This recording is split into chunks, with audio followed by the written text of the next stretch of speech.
Hello guys, welcome back to my studio. So if you didn't know, this kind of painting is called abstract expressionism, or namely action paintings as popularized by artists like Franz Klein in the 40s and 50s. It was also heavily supported by our country's CIA, which had a lot of intermingling with Rockefeller family, who started the MoMA Fine Art Museum and collected this kind of work at that time. So this work actually is what's responsible for New York City becoming the epicenter of the art world. It's a pretty interesting story, and you can read more about it from a lot of people like Brad Trammell or other artists on YouTube who have talked about this kind of stuff. I find it really interesting, so hopefully you do too. Thanks for joining me, and I hope you enjoy it.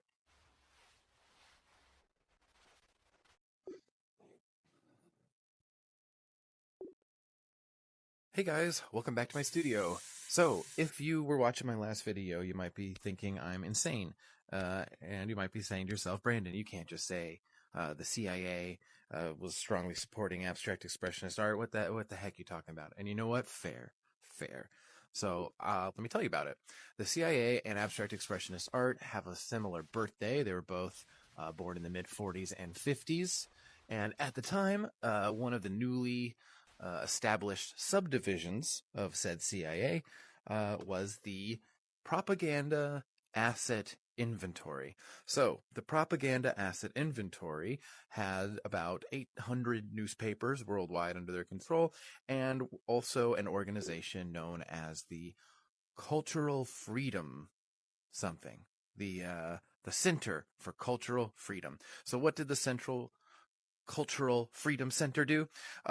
It ended up putting on an art show, a very infamous art show known as Advancing American Art. So Advancing American Art was widely considered to be the thing that kind of brought the art world from Paris to New York. It was especially well received in Czechoslovakia, in Prague, in what is now the Czech Republic. So anyway, that's a little bit more info on that. Hopefully you don't think I'm too crazy. I don't know if this video is going to help that. But I do want to say thank you for joining me. Thank you for watching. And I hope you like what you see, even if it is some sort of weird propaganda. See you next time.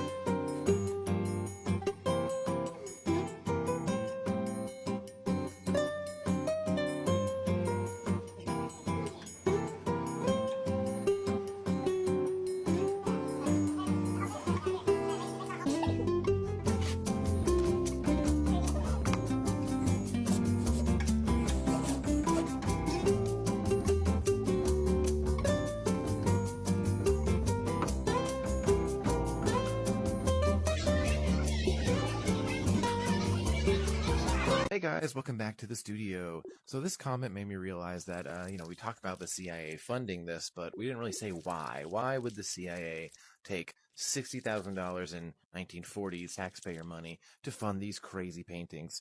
And the answer is we were in the Cold War, and we wanted to project that America was a, place of freedom, and that artists were not just relegated to tools of propaganda, which is kind of ironic coming out of the propaganda asset library, but that was the idea. And Thomas Braden, the then executive secretary of the MoMA, would later work for the CIA in a capacity of a cultural affairs, and would later go on to write an article in 1967 called "I'm Glad the CIA is Immoral," where he brags that the American art did more to win acclaim for the country than any 100 speeches by Dulles, the first director of the CIA, or then President Dwight D. Eisenhower could hope to achieve. So, this was not without controversy at its time. A lot of conservative politicians would bemoan the fact that we were using taxpayer money for these crazy paintings. But yeah, that was the idea, hearts and minds. So what do you think? If you were alive at the time, would you be into it? Or would you be like, don't use my money for this garbage? So let me know what you think in the comments. And if you like this new style of content, please share, repost, like, do whatever. Hope you enjoyed it, and hope to see you next time. So this is the mobile app for Spatial. I was on Instagram last night and noticed my friend Digital Bohemians had a gallery in here. I thought I would come check it out, see if I liked it, and I really do. It reminds me of Mozilla Hubs meets Kunst Matrix or something. There's a lot of Web3 integration, customization, and it's cross-platform, so you can visit it in VR. So for today's work, instead of one painting, I made 34 to fill this gallery up. You can come visit it through the link in the description, or we'll just take a little walking tour right now. Thanks for watching.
Hey guys, girls, and others. Welcome back to my studio. So I have a couple final thoughts on this whole thing with the CIA funding abstract expressionism and pushing it as a form or kind of an indictment of communism and a celebration of capitalism. If you didn't know, Nelson Rockefeller, who really was responsible for pushing a lot of this style early on and collecting it in the MoMA, referred to this kind of work as free enterprise painting, kind of likening it to the free market itself. Obviously, I'm a fan of this stuff, right? Like, I like making it. I enjoy it. And part of the reason I like it is kind of counterintuitive. I think it's some of the least pretentious kind of painting there is, because it doesn't really purport itself to be much more than an expression of raw emotion through stylistic or aesthetic values like color, composition, etc. So I actually think it's like the least pretentious kind of art that is often referred to as the most pretentious kind of art. And I hope that these kind of videos and stuff will make you maybe appreciate it a little more if you can see it happening, and we can talk about it while it's going on. Although I will admit that I don't think the world was quite ready for it. Social realism at the time was really gaining popularity in the United States, and I think that the push towards this sort of super radical, super different kind of painting is largely responsible for why people think that they just can't understand art at all, and that art is only for rich or super smart, fancy people. So I hope that this helps you learn more about it and maybe appreciate it a little more, and I'll see you next time. Welcome back to my studio. We're back in painting VR. And today I want to talk a little bit more about AI art, because I hear a lot that it's cheating. And I actually want to address the whole idea of cheating in art. Can you actually cheat in art? Is that possible? If we go back in time to the very earliest pieces of art ever made by humans, we're talking about cave paintings where they would put their hand on the wall like this and then spit, and they would form a stencil with their hand. And sometimes I hear people talking about stencils being cheating and not okay to use. Like, it's not real art. You're not really making the art. You're cheating with the stencil. So if using a stencil is cheating, then surely using a projector is cheating. Well, I got bad news for you there. All the old masters used projectors in the form of camera obscuras. A camera obscura while the term was invented in 1604, actually predates that by quite a bit. The Chinese astrological and mathematical work, Zhou Bai Zhongjing, makes reference to light going through monolithic statues as early as like 1045 BC or something. So the idea of an image being projected through a hole, which is essentially what a projector is, or what tracing does, is really, really old indeed. So that's been happening forever.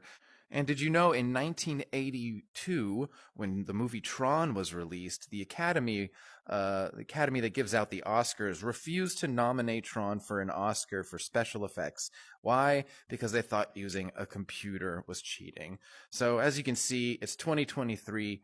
We're talking about AI art, but the answer is still the same. People think it's cheating. It's not cheating. You can't cheat with art. And that's all I got to say about that. Thanks for joining me, and I hope to see you next time.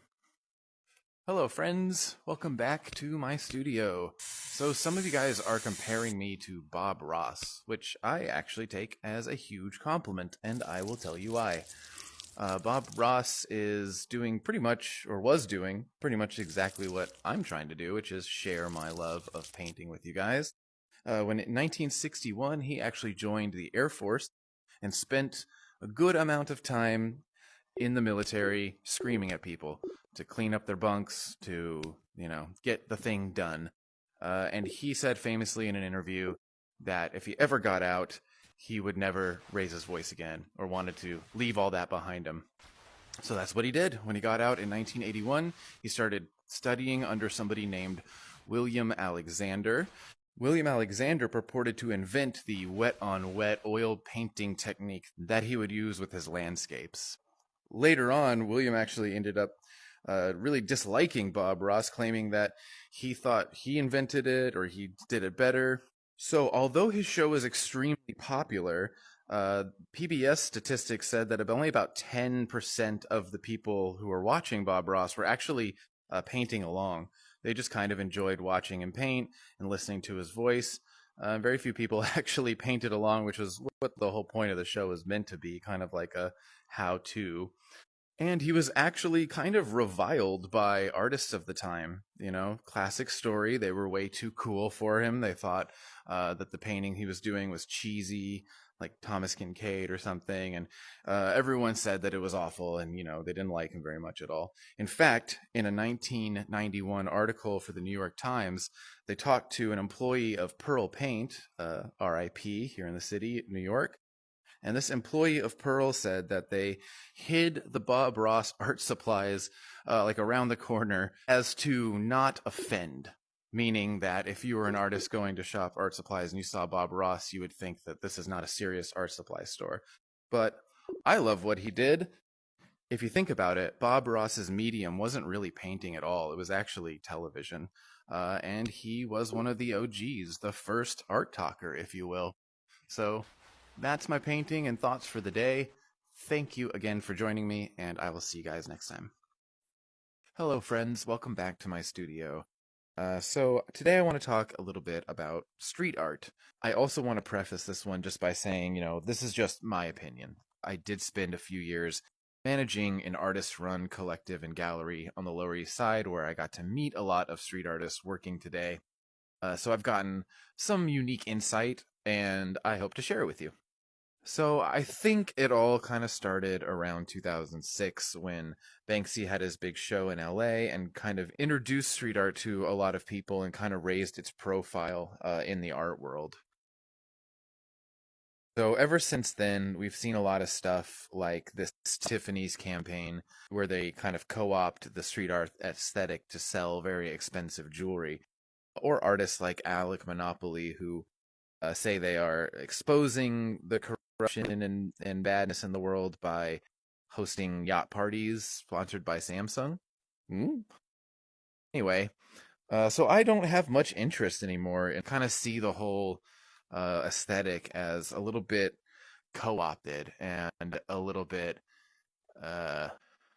over. So anyway, let me know your opinion in the comments, and thank you again for joining me. Hello, friends. Welcome back to my studio. Have you ever heard of the term high art? Well, it comes from a bunch of writers in the 1700s discussing and philosophizing on the distinction between art that is made for aesthetic enjoyment or things that have a practical purpose and would be considered like craft.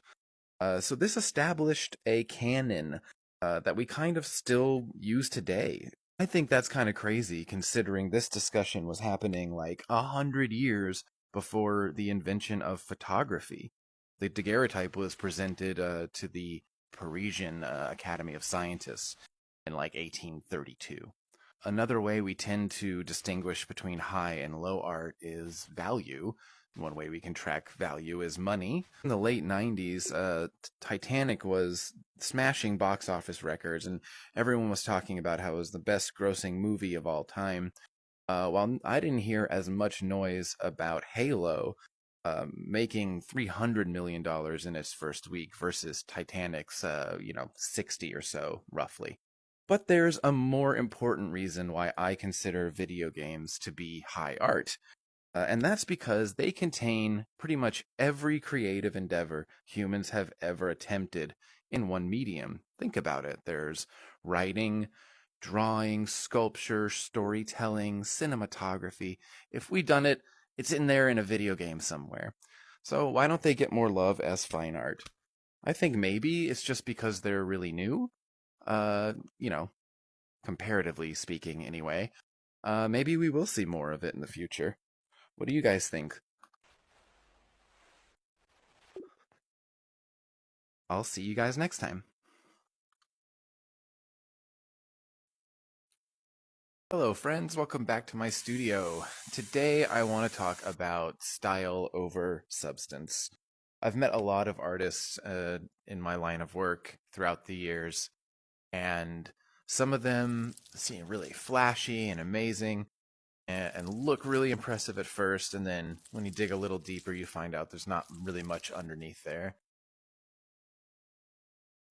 I think about one artist in particular who obviously will remain nameless, but their whole application to our residency program seemed kind of like similar to them, but I wanted to give them a shot because they had a website that was really cool looking, but it didn't have much on it. So I thought, well, maybe that's what the residency is for. Let's see what they can make and, what kind of cool stuff comes out of it. In the end, I didn't see them once the entire time. They're supposed to be in the studio working, right? And making art. So finally, it comes time for the opening, the big show at the end of the whole thing. And they show up, to my surprise.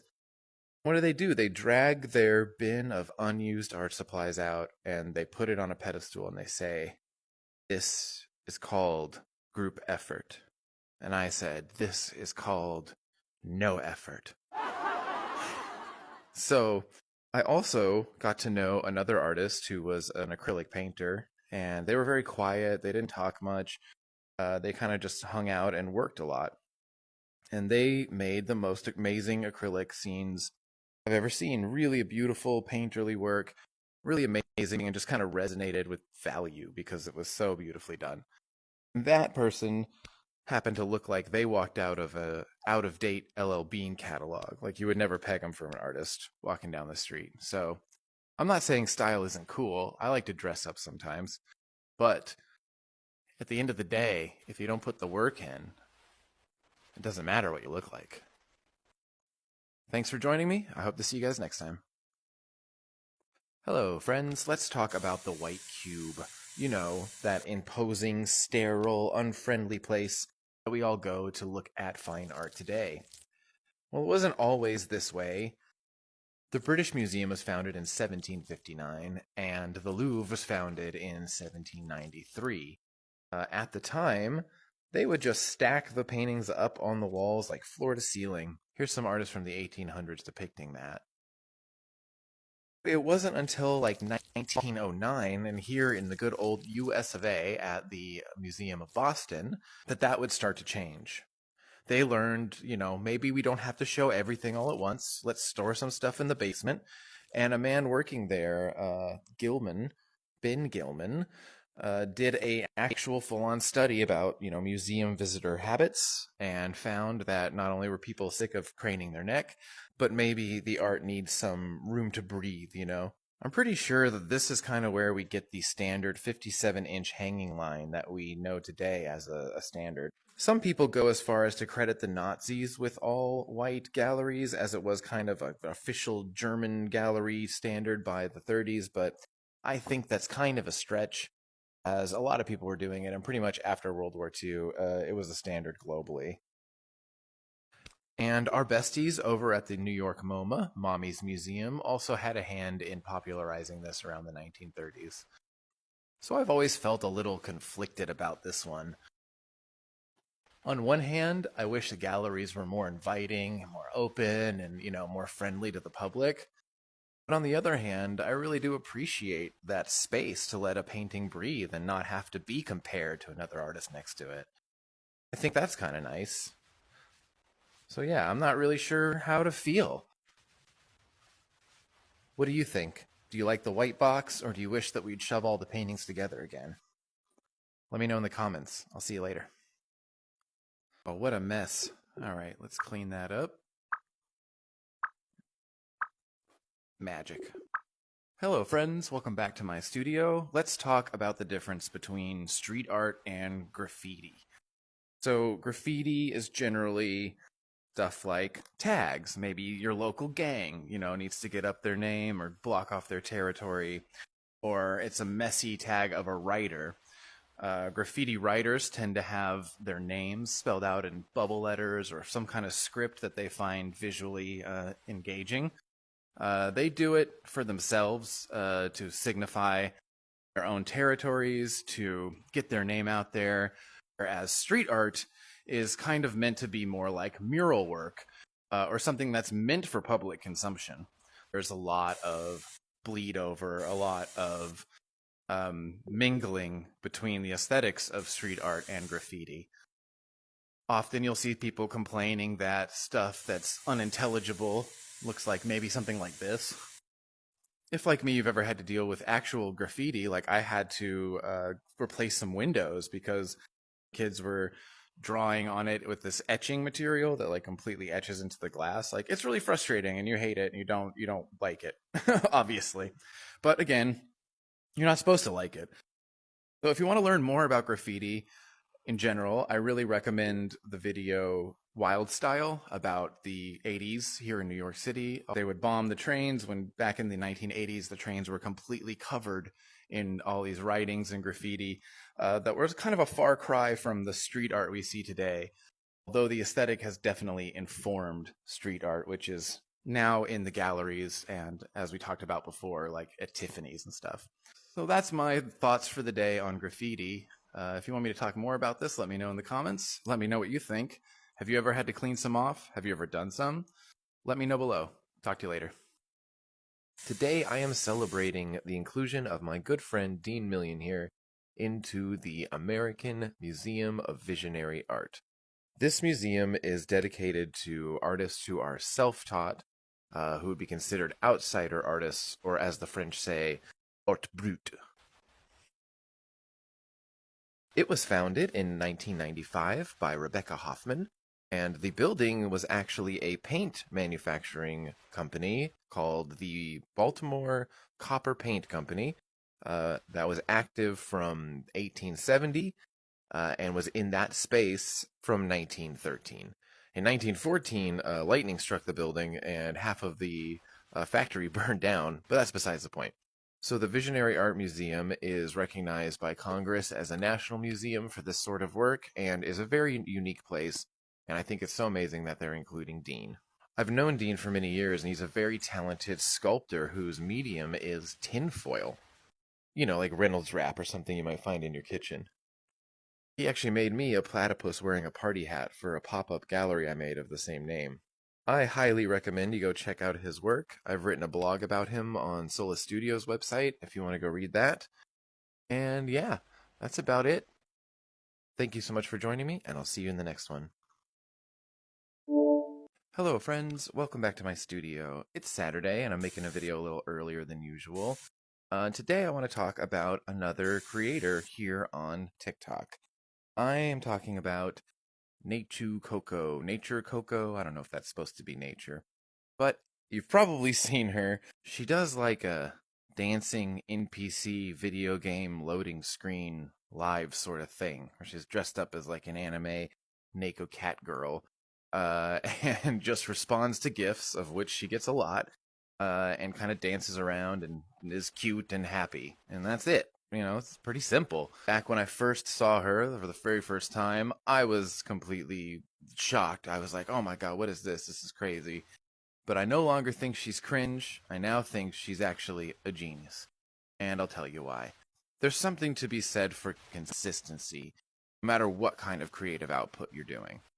And if there's anything you can say about this cat girl, is that she is consistent. She's very talented at what she's doing. And what she's doing is something that not a lot of people do. I mean, there are other people doing something similar, but I feel like it's very innovative. It's definitely unique. It's kind of hard to say she's not good at what she does. And although I went through the same experience of not understanding it and then sort of coming to a better appreciation of it, I love watching that in the comments. I love seeing all the people who are just wigging out, not understanding what the hell is happening. You know, they're like, why is this? Oh, this is what society's come to, blah, blah, blah, blah, blah. But you know what? It's positive, it's happy, and I love the whole experiment of it. I think that it's a real testament to the power of consistency and the power of doing something unique or something sort of new. So anyway, I'm a big fan now. I think she's well deserving of this award that she got. Thank you for joining me this Saturday, and I will see you guys next time. Bye. Hello friends, welcome back to Vermilion again. I seem to have issues recording on Painting VR, which I'm hoping I'll be able to fix up pretty quickly. So today I want to talk about a particular painting, this one, The Scream from Edvard Munch. He painted 4 of these between 1893 and 1910. The Scream by Edvard Munch is considered to be the beginnings of Expressionism. And by Expressionism, it means painting what you feel, painting moods, and not just a physical representation of what you see in front of you. So it's how we get to work like this. So, depending on your opinion, it's either where artists were freed from the shackles of representational painting, or it's where art took a big downhill, and the ideals of beauty and realism were kind of thrown to the wind and forgotten about. Obviously, you can guess which side I'm on here. So Edvard Munch was encouraged in this style of painting by his friend Hans Jaeger, who was kind of an infamous nihilist. They kept saying they believed in nothing. In fact, Hans's writing got him fired from his job as a court stenographer in the Parliament of Norway. The Scream is said to represent an emotional breakdown or an existential crisis that Edward experienced on a pier where he literally heard nature screaming at him. His mental health would be called into question because of this painting. There's even a little inscription on it that was a mystery for a while, but has now been attributed to Munch himself, where he scratched into it, "Only a madman would paint it." The Scream from Edvard Munch is considered important to art history. I don't personally love it, aesthetically speaking. Like, I don't really love the way it looks. But I do appreciate its role in being able to free art from being more than simple representation. After all, we've got the camera now for that. So that's my painting for the day. Thank you so much, and I'll see you next time. Hello, friends. Welcome back to my studio. If you didn't know, in 1990, the Isabella Stewart Gardner Museum in Boston was the unfortunate host of the world's biggest art heist. A 20-something museum guard who was sitting at their post got a buzz from the buzzer, and it said, "There's a few cops outside." This museum guard was trained to call the police and double-check their credentials before letting anybody in.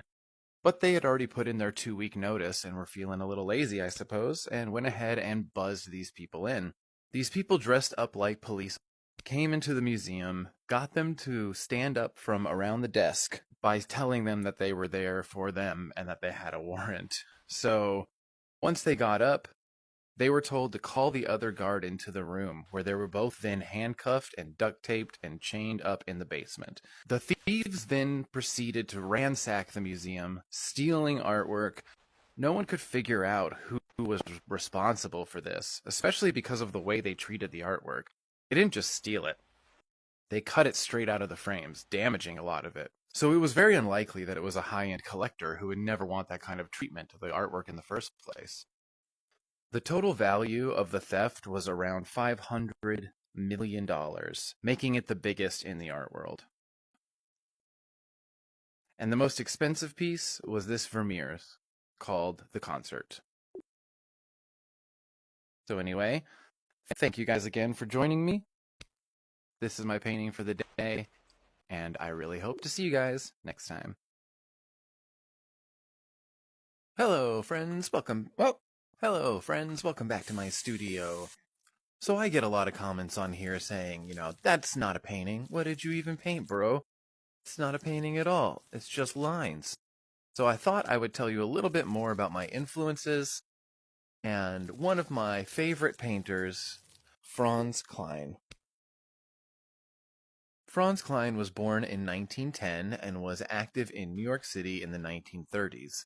He was one of the artists in that group I talk about in my pinned story, who were part of the CIA efforts to extol the virtues and freedoms of creativity in the United States during the Cold War. So Franz was friends with people like William de Kooning, another similar abstract expressionist, and is known best for his black and white drawings. But they weren't always that way. Franz could paint, and while he never really got a lot of recognition for his figurative work, he did win many monetary awards. He would sketch constantly, and they became more and more stylized and black and white as he would get older, and he got more experienced as a painter. Eventually, he would use a projector to blow up these sketches, and it's William de Kooning who noted that that's the time that he became the Franz Kline we all know and love today, doing this kind of work. So there you go. Not only is it a painting, but it's actually a painting that evolved from years of practice. This is mine for the day. No red dot today in honor of Franz. Thanks for joining me, and I'll see you next time. Hello, friends. Welcome back to my studio. Today I want to talk to the artists out there, especially the young ones, and warn you guys about something called a vanity gallery. So what is a vanity gallery? A vanity gallery is a place where you have to pay to show your work. That's not always a big problem because things cost money, people got to make rent, but there is a particular kind of gallery you guys are going to want to look out for. They call them vanity galleries because they're kind of preying on your vanity. They're preying on your belief that, you're going to be an amazing artist and you are going to sell a lot of work and become a success at this very difficult, very crowded, and very exclusive sort of industry. They will blow a bunch of smoke up your butt about how important their place is, how much it will do for you, how many people come through and buy stuff.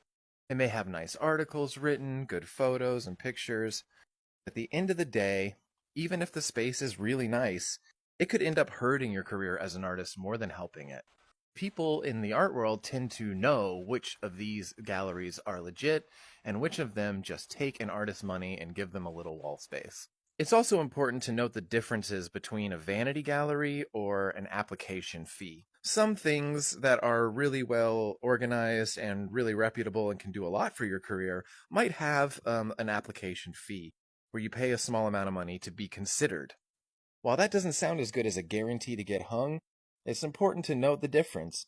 Usually these application fees are $30 to $50, and they go towards the prize that the artist will win in cash, or they go to general operations of running the application and the contest, which, takes human beings and does take some resources. However, a vanity gallery will usually charge you anywhere between $300, $400, $500, maybe $200 just to show.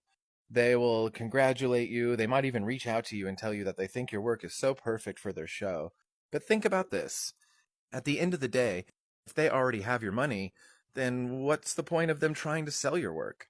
A lot of people complain or think it's unreasonable that a gallery would take 50% of an artist's asking price. Collectors trust their dealers.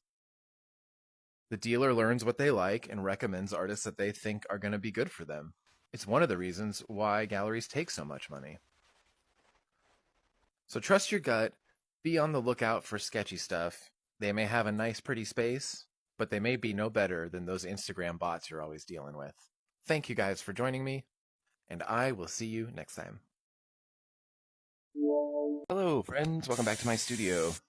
So today I want to talk about Adolf Gottlieb. A lot of you guys ask me why I always draw a big red dot on my work. So I want to talk today about one of my influences, Adolf Gottlieb. As you can see in this painting here, a red dot was also a pretty common theme, at least in this one series of paintings that he did. Adolf Gottlieb was born and lived in New York City. At 17 years old, he dropped out of school and started studying at the Art Student League here in New York, which is still around, still operating. And he would take some time to go to the Louvre in Paris for a few months, spending every day there studying art. When he came back, he began to befriend some of the other artists I talk about, like Mark Rothko and Motherwell, who are other famous abstract expressionist artists. He got into making this kind of work when in 1937 he went into the desert of Arizona to study automatic painting like the Surrealists were doing in Europe at the time. There was to be an exhibition at the Met, focused on the future of American painting. Adolf Gottlieb and his friends like Mark Rothko, de Kooning, and Motherwell didn't like this exhibition very much at all. One of the judges even referred to non-representational abstract work like we make here as being inhuman. Maybe you agree with them, but I love it, and I agree with Adolf Gottlieb, although I think that he said some things that were kind of funny and hard for people to grasp about it being the realism of our times, or that flat work seems to speak to truth more than other work. I don't know about that, but I do know that I love this kind of automatic work.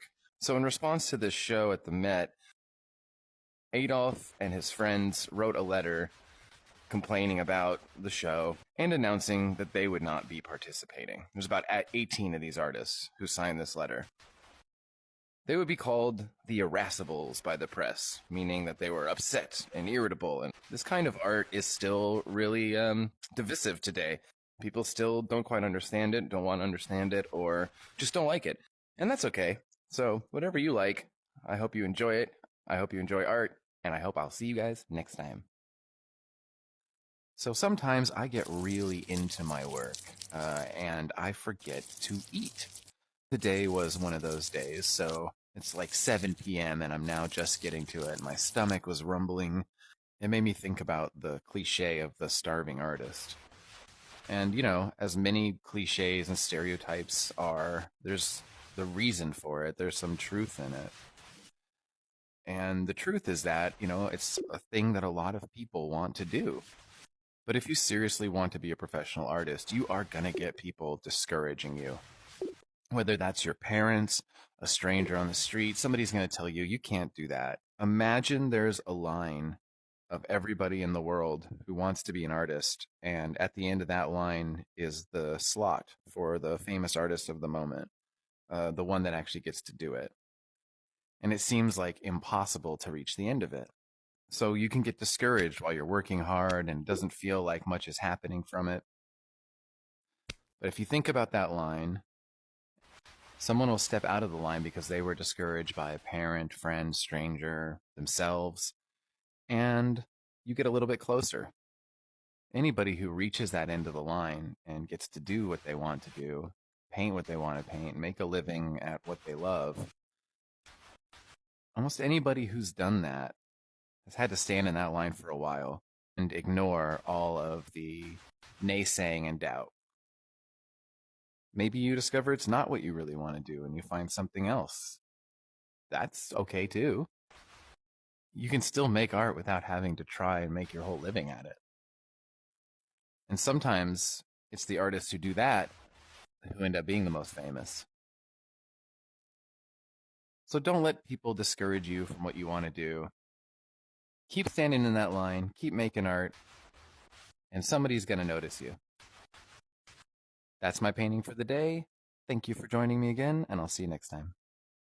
Hello, friends. Welcome back to my studio. I get a lot of requests to try different styles or paint something different, just to kind of like shake it up a little bit, but I'm really liking what I'm doing, and I figured instead of trying a totally different style, I could show you some of the styles I've tried by going back through some of my Instagram archive and showing you stuff from like 2014, I think, is kind of the earliest that I had in there. So yeah, I'm gonna keep painting. You guys check this out. I'll put on some music, and thanks for joining me.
Well, that's it for now. Thanks for joining me again. That's my painting for the day, and I'll see you next time.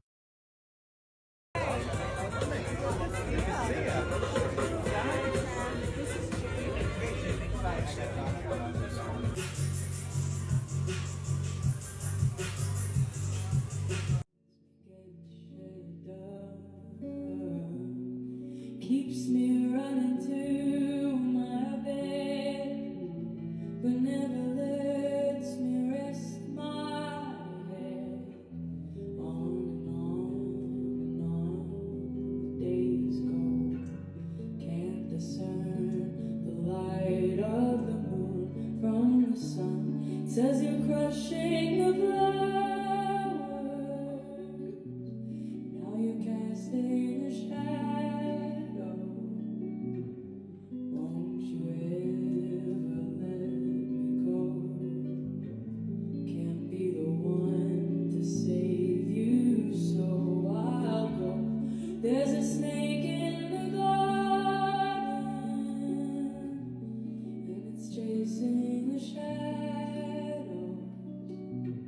Still I see you in the mirror, but we're not alone anymore, so it goes.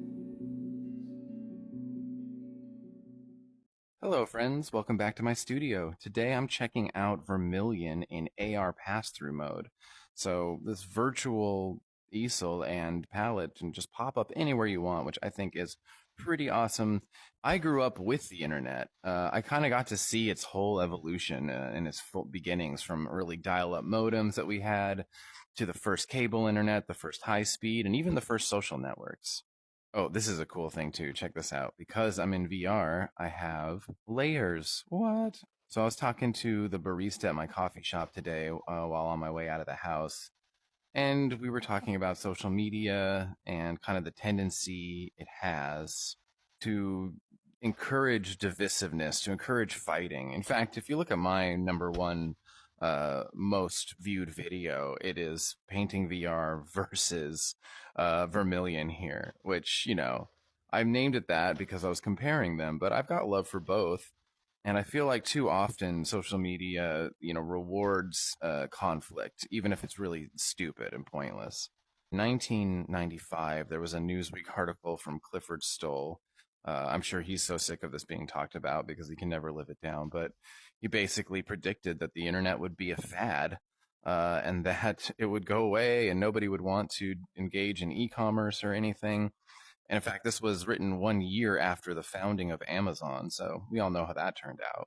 Sometimes I see people here on TikTok talking some crazy nonsense with a ton of people engaging and loving it. And I feel sometimes like our reality is fracturing into many different realities where everyone knows these different facts that support the things that they love. I also love social media because of its ability to let people connect on a real and human level. I think the potential benefits of social media for us to connect with each other and for us to be a positive influence in each other's life outweigh what we're going through now, where it's sort of encouraging conflict. I think TikTok's one of the more positive places on the internet. I think you guys are younger and are more used to this and less susceptible sort of to people talking nonsense. And I hope that you guys are taking everything you hear, myself included, with a grain of salt. So I think it'll be really interesting to see into the future how this pans out. A lot of people are really pessimistic and negative about stuff. I'm hopeful for the future, and I think you guys know what's going on. Clifford Stoll thought the internet wasn't going to be a thing after 1996, so there's that. Thanks for joining me. I'll see you guys tomorrow. Hello, friends. Welcome back to my studio. Have you ever wondered why we paint on canvases? Premium French or, Italian linen, very heavyweight, cotton, that sort of thing. Truth is, we started painting on canvas in around the 1600s, and the reason was wood panels would warp, frescoes and wet clay and stuff were kind of messy. Canvas was widely available to the public because of all the sail making and the shipping and whatnot. So, it's just kind of what we had around. It's not like it was made specifically for painting. So really, if you took some stretcher bars and like an old t-shirt and stretched that over the stretcher bars and put some gesso on it, it'd probably be fine. It's definitely good to care about your materials, and that's why I always print at Solus with really good archival ink and really high quality art paper. Make sure that my paintings will last a really long time when somebody orders a physical version of them. That's my work for the day. Thanks for joining me again, and I will see y'all tomorrow. Hey guys, welcome back to my studio. So I talk a lot about the history of art, but why don't we talk a little bit about the history of VR? If you didn't know, in 2014, Palmer Luckey, the founder of Oculus, sold to Mark Zuckerberg and Facebook for about $2 billion, and that's how we get the Quest that I'm using today. And that probably a lot of you guys use if you're in VR, because it was the first to be really affordable, and, they were kind of trying to corner the market and to monopolize it a little bit. But VR history actually has kind of a rocky past. It's been sort of known for never really catching on, and it's been being tried over and over again. It's always been sort of kept alive by a core group of enthusiasts. If we want to get into the history of VR, we have to go all the way back to 1838.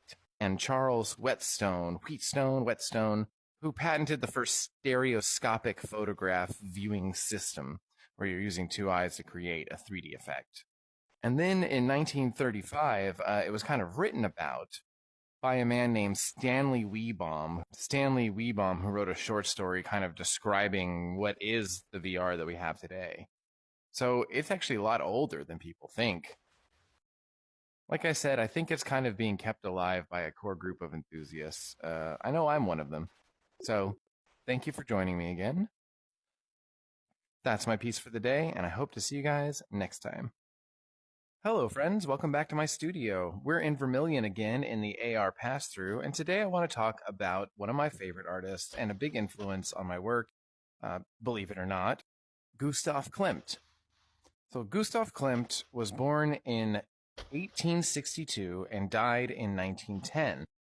He was an artist living and working in Vienna in Austria during a time where he would help lead a movement known as the Austrian Succession.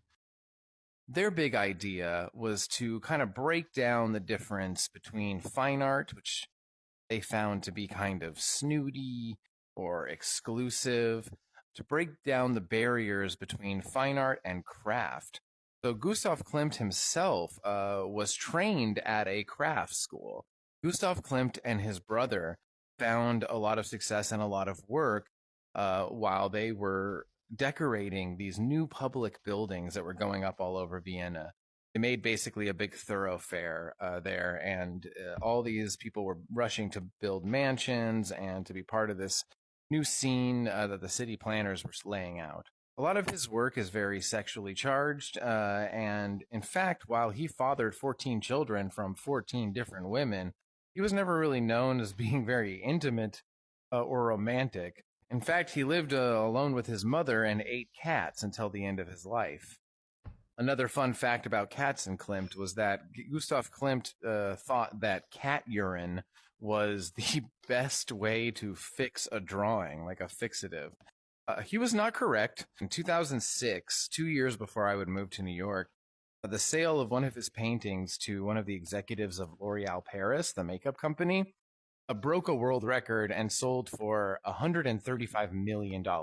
But back to the reason why I really love Gustav was his dedication to this idea that art and craft weren't that different. To learn that he and his friends at the Vienna Secession movement were all about merging art and craft the same way that I am about merging art and technology was really cool. So that's my painting for the day. Thank you so much again for joining me, and I'll see you guys next time. Hello, friends. Welcome back to my studio. Do you make art? I love checking out people's art on here, so if you make art, I would love to see what you're up to. You can drop it in the comments. I think that would be really cool. I consider all sorts of things art, so whether you're making like a game, or you're drawing stuff, or doing digital work, or some sort of design thing, let me see it. I want to see it. Put it in the comments. So yeah, that's really it. Just, I want to see the work you're making. Show me your art. Okay, that's it. Bye. Hello, friends. Welcome back to my studio. So I want to share some advice with you that I got from an art teacher when I was in junior college, and I thought it was really good advice. And what they said basically was that everybody, every person who wants to be an artist, who tries to be an artist, has 500 bad drawings in them. That means that you need to do at least 500 pieces of art in order to get good, in order to finally get enough practice at doing it to be able to confidently say, I've done a good job at drawing. Oh, look at that. Ooh, magical marker spinning. What is going on there? Possessed art supplies. Basically saying that if you want to do something, you need to practice at it. Whoa, we just went outside. This might sound a little trite, or this might sound a little bit obvious. Oh yeah, you want to get good at something, you have to practice it. Like, duh. But I feel like with artists especially, we have this tendency to think that art is something of a natural, innate ability, something that's just like born into people.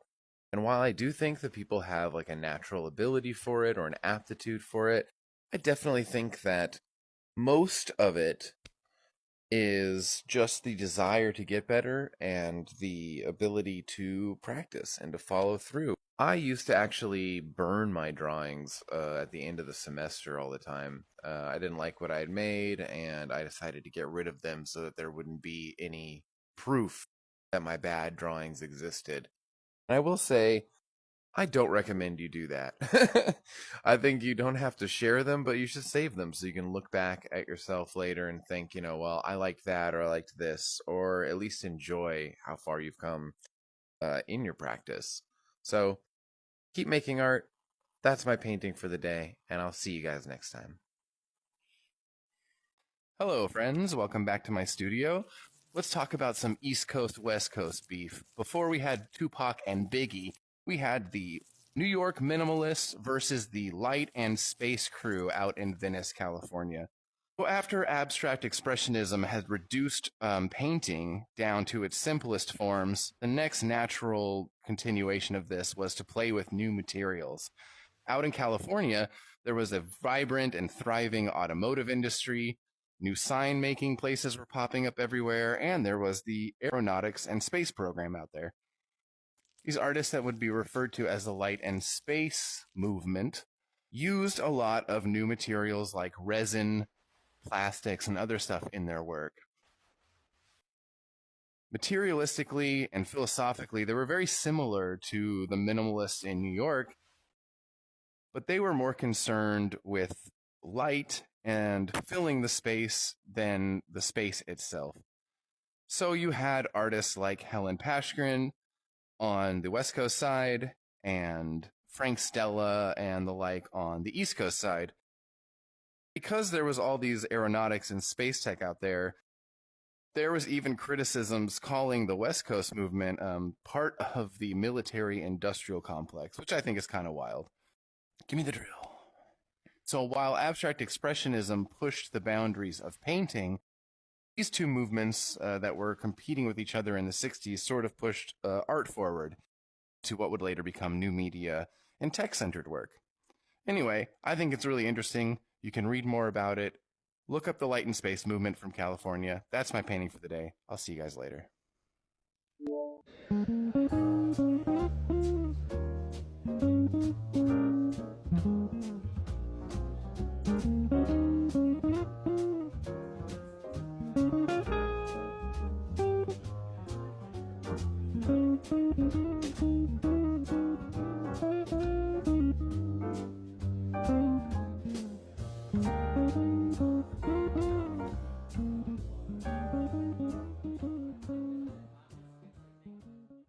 Hello, friends. Welcome back to my studio.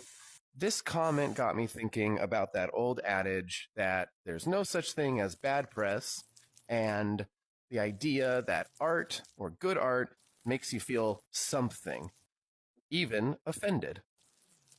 It also reminded me of one of my favorite artists right now, Rob Nava.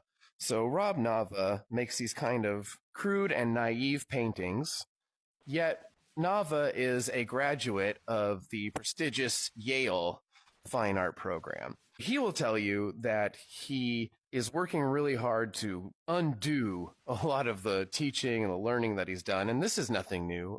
Picasso said the same thing, that he could draw like Michelangelo when he was 12, and the work he did with Cubism was kind of an attempt to get back to that childlike wonder that we all have when we first start out. Possessed paintbrush. So, I really like his work, but it gets a lot of a similar kind of feedback where people say like it's offensive and crude and makes a mockery of art itself. So yeah, I like Robert's work a lot actually, and I get the criticisms about it. It definitely looks like something that you might have scribbled, as a kid on your wall. But I think it's kind of cool, and that's kind of the point. What do you think of his work? See you later. Hello, friends. Welcome back to my studio. One of the comments I get the most on here is, that isn't art, or this isn't art. And that got me thinking, okay, well, what is art? And I feel like it's a question that a lot of people have asked a lot of times, and nobody can seem to come to a consensus on. Is it painting? Is it realistic rendering? Is it sculpture? Is it video? What does it mean for something to be art? Does it mean that it's a piece of work that's expensive, that, you need to buy in a gallery, something that's been recognized by a museum, something that has no functional purpose? I think that's an interesting description, because things like furniture or other functional things, items that have had specific relevance, design-wise, like old computers, they tend to end up in museums like the MoMA alongside of paintings and other things that people consider art. I've said in some of my past videos that I think video games are the highest form of art. Because they move you, you interact with them, they give you kind of an emotional experience, and they contain all of the things that exist that we think of as art, like sculpture, drawing, painting, storytelling, cinematography, that kind of thing. I feel like the definition of what is or is not art is still something that's very personal. It's not something we can really say whether or not it's art. Let's look at the dictionary definition of art. The expression or application of human creative skill and imagination, typically in a visual form such as painting, sculpture, producing works to be appreciated primarily for their beauty or emotional power. So I don't really get upset when somebody randomly tells me what I'm doing isn't art, because I don't think what is emotionally powerful or emotionally resonant is going to be the same for everybody. You may not like my work, but it's technically painting, or is it? I don't know. It's in VR, so that's kind of blurring some lines right there. Am I just playing a video game? Most people who work commercially in what's considered art use a digital medium like Procreate or Photoshop or something like that. A lot of the art that is in museums today, or modern art, contemporary work after the abstract expressionist movement, is stuff that maybe didn't take much longer than this to create. So is it the time it takes? Is it the medium? Or is it how you feel about it? What do you think? What the heck is art? Let me know in the comments. I'll see you guys later. Hello, friends. Welcome back to my studio. I'm posting a little late today because tonight I was late at work finishing up some prints for a favorite artist of mine and a dear friend, John De La O. So John De La O is a painter from Brooklyn. If you're a fan of like the Fail Collective or this kind of style that's reminiscent of collage or ephemera, you're going to love this guy's work. I've been a big fan for a long time, and his process is really interesting. The way he does it is he makes these collages, like these tiny little collages, and then from there, he will paint the collage that he made and blow it up really big in the form of like an original acrylic painting. His work has a lot of subject matter related to the 40s, the 50s, and has a real noir kind of vintage style that feels a lot like his hometown of Lower Brooklyn in New York. We're getting ready to put on a big exhibition, a solo show of his coming up this Thursday. We're doing limited edition prints for him, as well as selling the originals. I don't think John is on TikTok, but you should just look him up. John De La O Artist. I really think he has the ability to blow up and get really popular. So check him out. And if you like him and you want to print, holler at me while they're still affordable. That's my painting for the day, and I'll see you guys tomorrow. Hello, friends. Welcome back to my studio. A while back, I did a video where I did 35 paintings in a single night. I did this so I could fill up a gallery in spatial.io. And some of those paintings were my favorite that I've been doing in this series. I think part of that is because I was really paying attention to the work and not trying to talk while painting. So today I'm actually doing a voiceover, and I think it worked, except later on in the video, I'll point out where I think I ruined this one. I've also been doing a lot of work on my iPad, so I thought we could take a look at some of those while we're doing this. This is the first iPad painting that I was really happy with. I think it's got a cool, like, kind of 80s vibe. Looks like a planet Jupiter or something. And here I was really leaning into the 80s thing. I've tried to think about my favorite 80s shape, and it's definitely that weird kidney bean sort of, I don't know what you would call that, like a kidney shape, I guess? This one's sort of a collage with some photos that I've kind of turned into a halftone pattern. The halftone pattern thing in Procreate is really cool because it will let you, take pictures that are a little too low of resolution and still do something fun with them. Again, I was leaning really hard into the kind of 80s vibe here, and I really like this kind of diamond thing. I used to draw it a lot in my sketchbooks, and it's the closest I get to being literal or drawing an actual object. This one is one of my favorites of the new stuff I'm doing. I think it kind of reminds me of like a bumblebee and a little bit of plankton from SpongeBob, actually. This is probably my least favorite of the new stuff, although I think it's kind of cool. Just a little bit too, like, zombie, literal Halloween for me. I really like this one. I asked Wifey for a prompt and she said snowball. So I looked up a picture of a snowball and worked from there. It took a little bit longer than I thought it would, but I really like it. Oh, here's where I ruined this painting. I don't think it needed the drips. I actually liked it a lot better without them.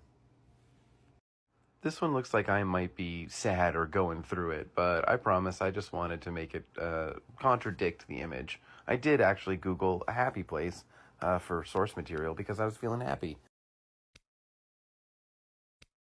I really like this one. I think it gives me kind of weird 90s punk zine vibes.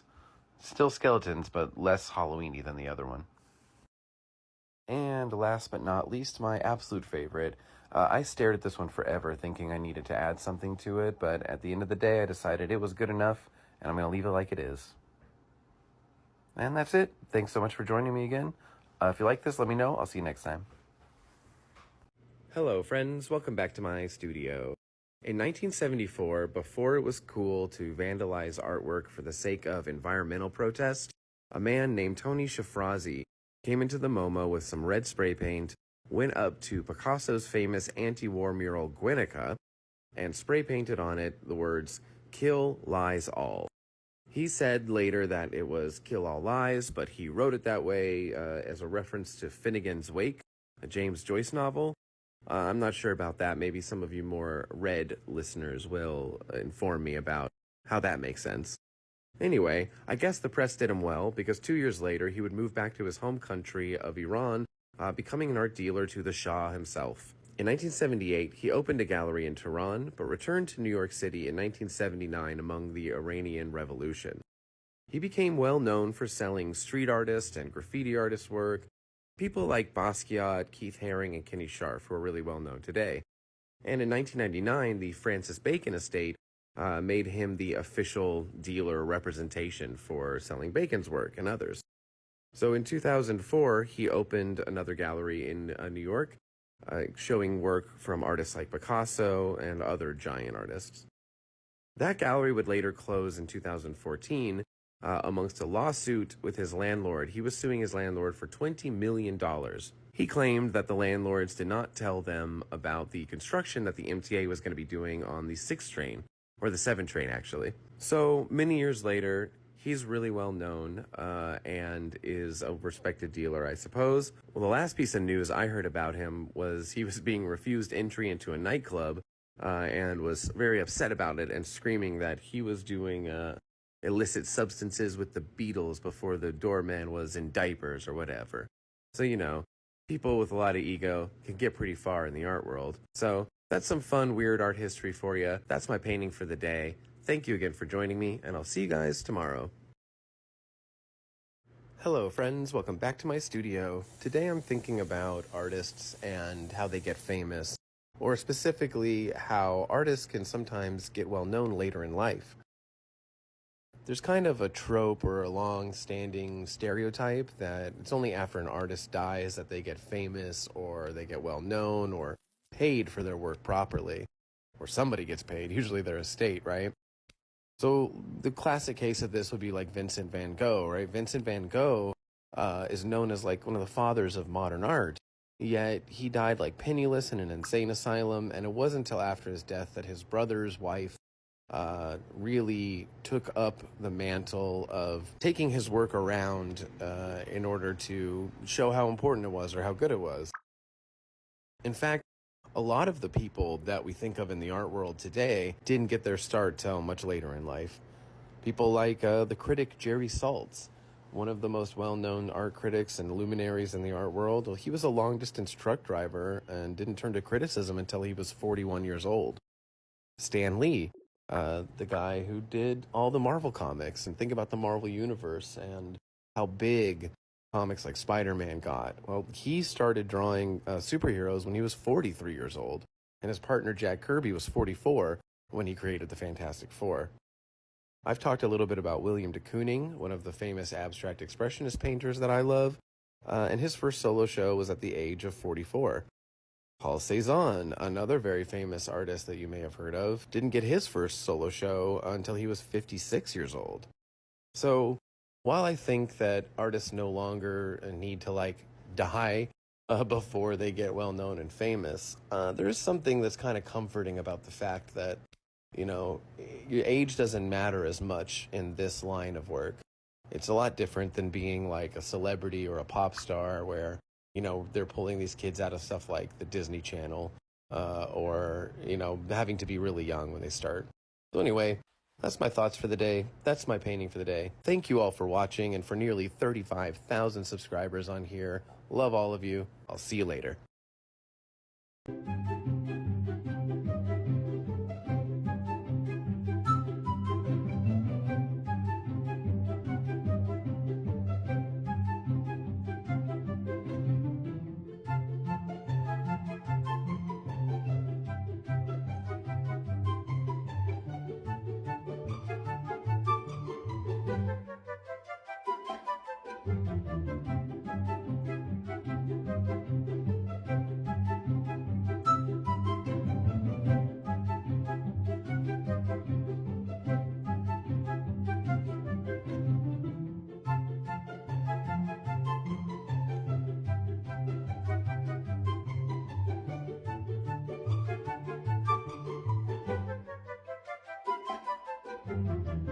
Hello, friends. Welcome back to my studio. Yesterday, I went to Wonderville. It's one of my favorite places in New York City. It's a bar that has a bunch of free-to-play arcade games, but all of the games are made by local indie game designers, so you won't find them anywhere else. I was there to see my friend Tamara play music. Her and I used to work at a cafe together, and we would talk about wanting to do art or music full-time, and now we both do, and we stay in touch, and that's really cool and special, I think. She was providing the music for something called the Bullshit Awards, which was actually pretty awesome as well. Really funny, live voting, audience comedy thing where we all voted on the biggest bullshit of the year.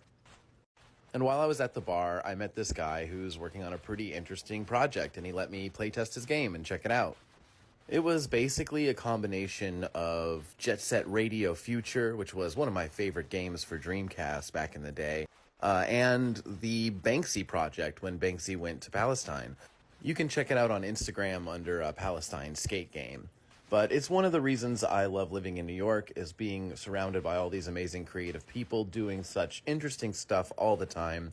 It's really inspiring and I love to see it.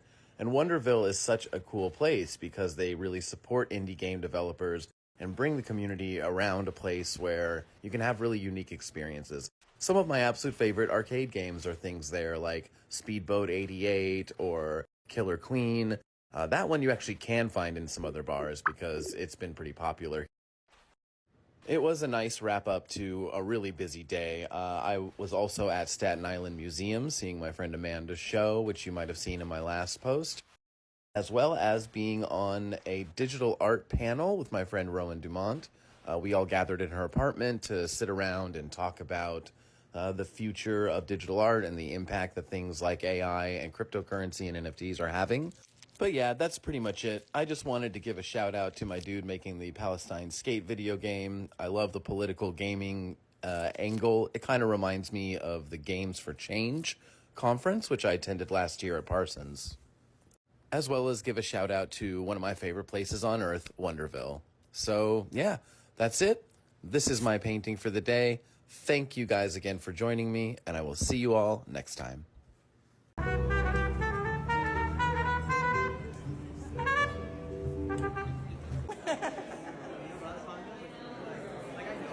Start building that up.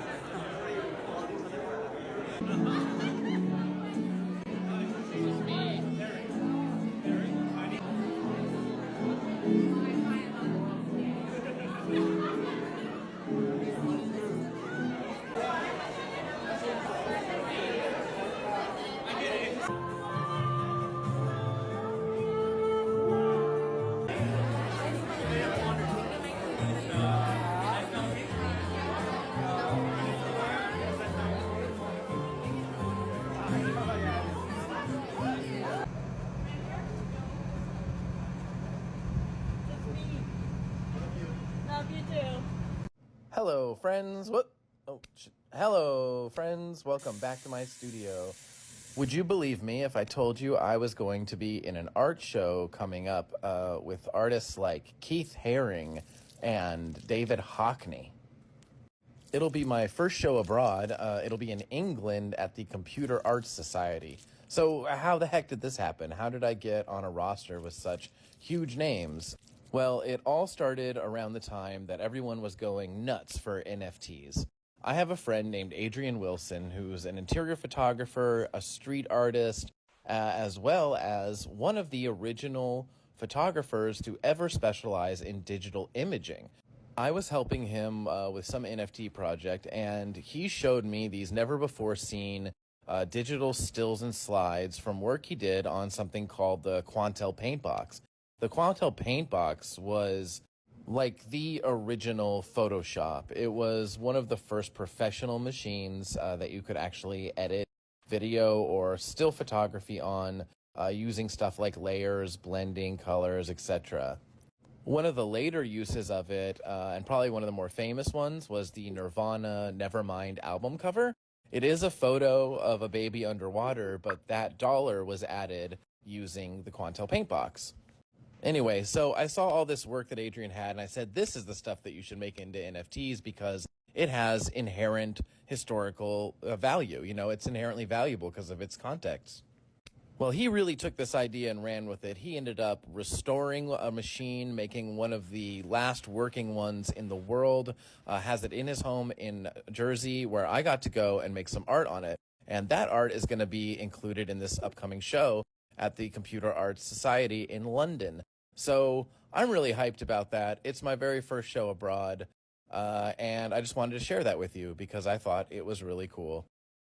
Here's a photo of Adrian working on the machine back in the day when that thing cost like over $250,000. Anyway, that's my painting for the day. Thanks for joining me again. See you next time. Hello, friends. Welcome back to my studio. Today, I want to shout out my friend Hannah Whitner. I'm at the gallery now, and we're about to do her opening party, or her public opening party anyway.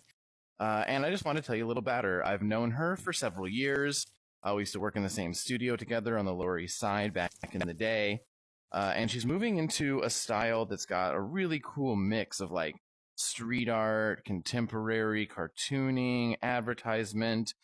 She's inspired through her job working in advertisement. And I just really love the work she's doing. These new paintings that we're showing are kind of like a mix between cartoons, street art, and traditional studio painting. This one looks a little bit like Tex Avery to me or something. But yeah, that's pretty much it. It's a really cool show. You can check out the show as well as purchase some limited edition prints we're making by checking out Solus Studio/gallery. So it's solus.studio/gallery. I just think her work is super cool and wanted to share with you guys and let you know what I've been up to. I'll be posting more as I've finally gotten over being sick. My voice has kind of returned back to normal. But as always, thank you guys for joining me. This is my painting for the day, and I'll see you guys next time. Hello, friends. Welcome back to my studio. Today, I am going to go do one of my favorite things in the world. I'm going to go to the archery range. I've been really into archery ever since the pandemic. A bunch of my roommates left me alone in a giant 4-bedroom loft in Brooklyn. I had nothing to do. For some reason, I was feeling really uninspired. A lot of people, when they were locked up during the pandemic, were just making tons of art and getting really creative. And for some reason, I just couldn't work. I feel like my work is more responsive to society. So when it was completely shut down, I also just completely shut down. And I ended up spending the entire pandemic locked in my apartment shooting arrows. I got an outdoor archery target and just shot my bow and arrow inside a relatively large apartment the entire time. So now that it's over and I don't have a rooftop anymore, there's really nowhere for me to shoot archery except for Gotham Archery here in Manhattan. It's on Spring Street and Allen. It's in Chinatown. It's a cute little indoor archery range. And I like to go there on the weekends, usually Sundays, and spend some time shooting. So I don't shoot normal style. I kind of shoot on the right side of the bow, and I use my thumb. It's kind of like a Turkish or Mongolian or Asiatic style of archery, and I just like it better. I also don't use sights or anything, just kind of aim looking at the target.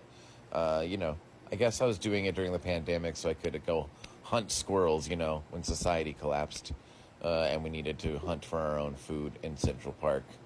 Anyway, this is my painting for the day. Thank you so much for joining me again, and I will see you guys next time. Bye.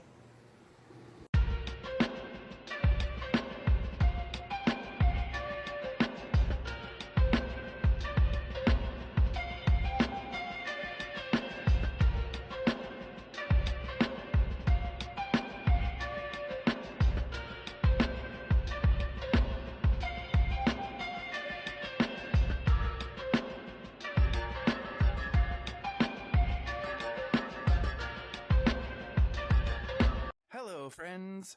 Welcome back to my studio. Let me show you one of my favorite features of painting VR. Use this menu. We go over to Studio, and here's a button I bet all of you real-life painters wish you had. Clean Up Studio. Oh my god. There we go. Now everything is nice and crispy and right where I want it. Anyway, today I've been thinking a lot about time management. I'm squeezing in this video while feeling a little bit overwhelmed at work. We've had some staff changes and I've gotten a lot more responsibilities now that overlap with my old ones, while I'm also training somebody to kind of take those over. So I'm wearing like two hats and I'm feeling like I don't have time for my own stuff, which is why I thought it would be important for me to just get this done today, carve a little room out for myself, and make sure that I get what I want to do, which is painting in VR finished. So I don't know. I don't have that much more to say about that. I think it's important for you to like make time for yourself, do the things you want, even if it's just a couple minutes of the day, like this will inevitably be. So yeah, I don't know. Sit back, relax, enjoy the rest of this painting, and I will see you all tomorrow.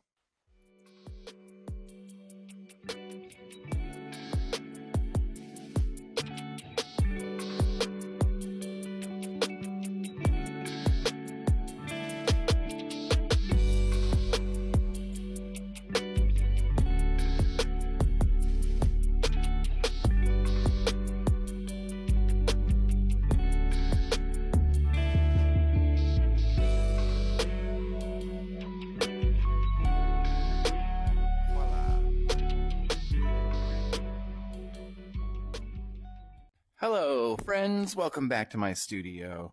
While I like to paint in VR, artists use all sorts of interesting mediums to create. So Bradley Hart has been making art with bubble wrap for about 10 years or more, and has recently started a new phase of this bubble wrap work where he basically rolls over the bubble wrap after he injects it with paint to create an image, rolls over it with his wheelchair in order to create monoprints. Anyway, I got a lot of really cool video there, so I figured I would share some of it with you. Consider it a little treat, like behind the scenes of the New York City art world. While I finish this painting, take a look at this video, and you can see what I was up to today.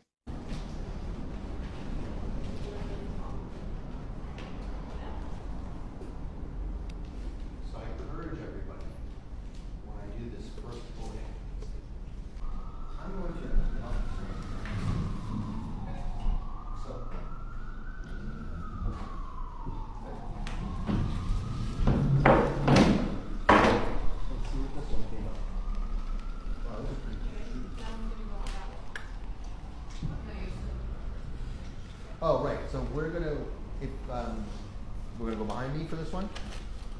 I think. Or Okay. Yeah, no, that's a better idea. No, let's go behind you. No? You wanna go over there to the other room first? Okay. Go to the, yeah, that's a better idea. Go to the farthest room, Anna will direct you. Right? Anna? Yes. Can you tell them where to go?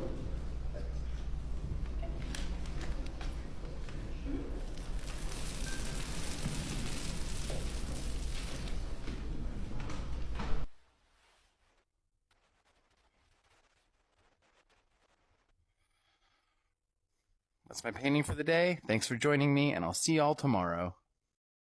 Hello, friends. Welcome back to my studio. If you've been following me for a while, you might know that I'm sort of a defender of AI. I think that AI art's kind of cool. I think it's just another tool. But there is something I want to say about it in regards to how people are using it and the concerns people have about it. At the end of the day, it's a tool. But what I see a lot of people using it for is their work.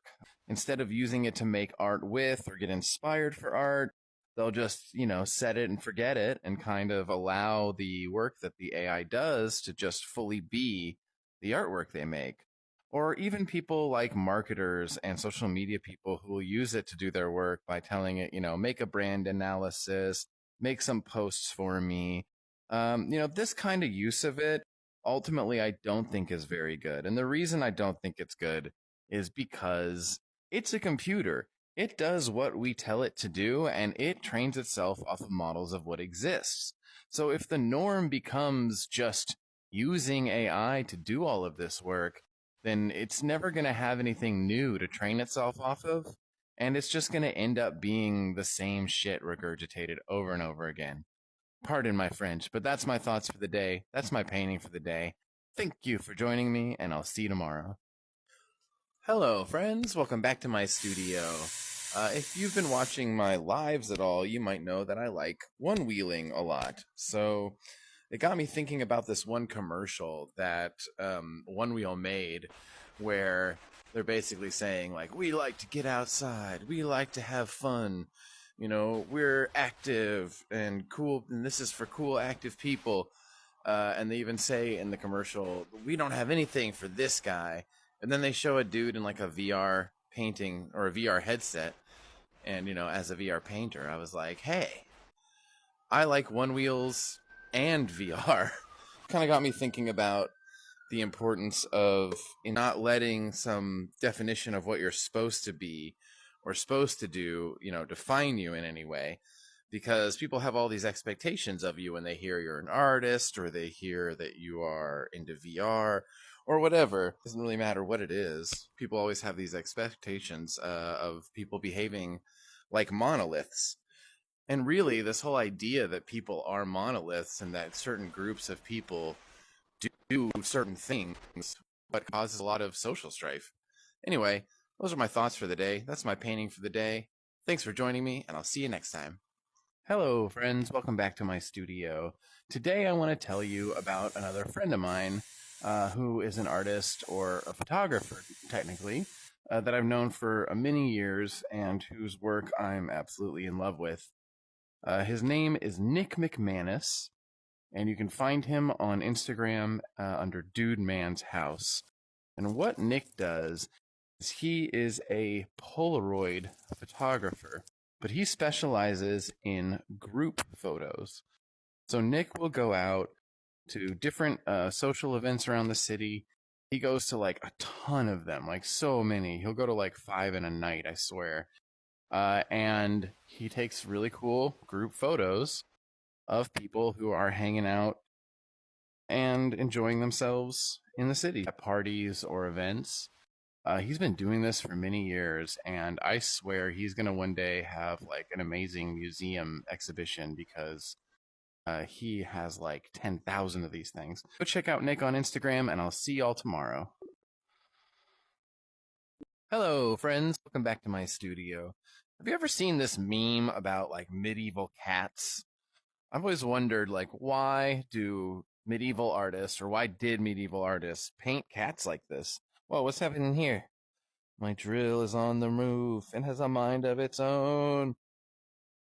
So I was trying to figure it out and reading some articles and some art historians' takes, and some of them made sense and others didn't. Like, one of them was saying that the reason they painted cats like this is because cats were considered like heretical and like the devil, and so they made them intentionally ugly or weird looking.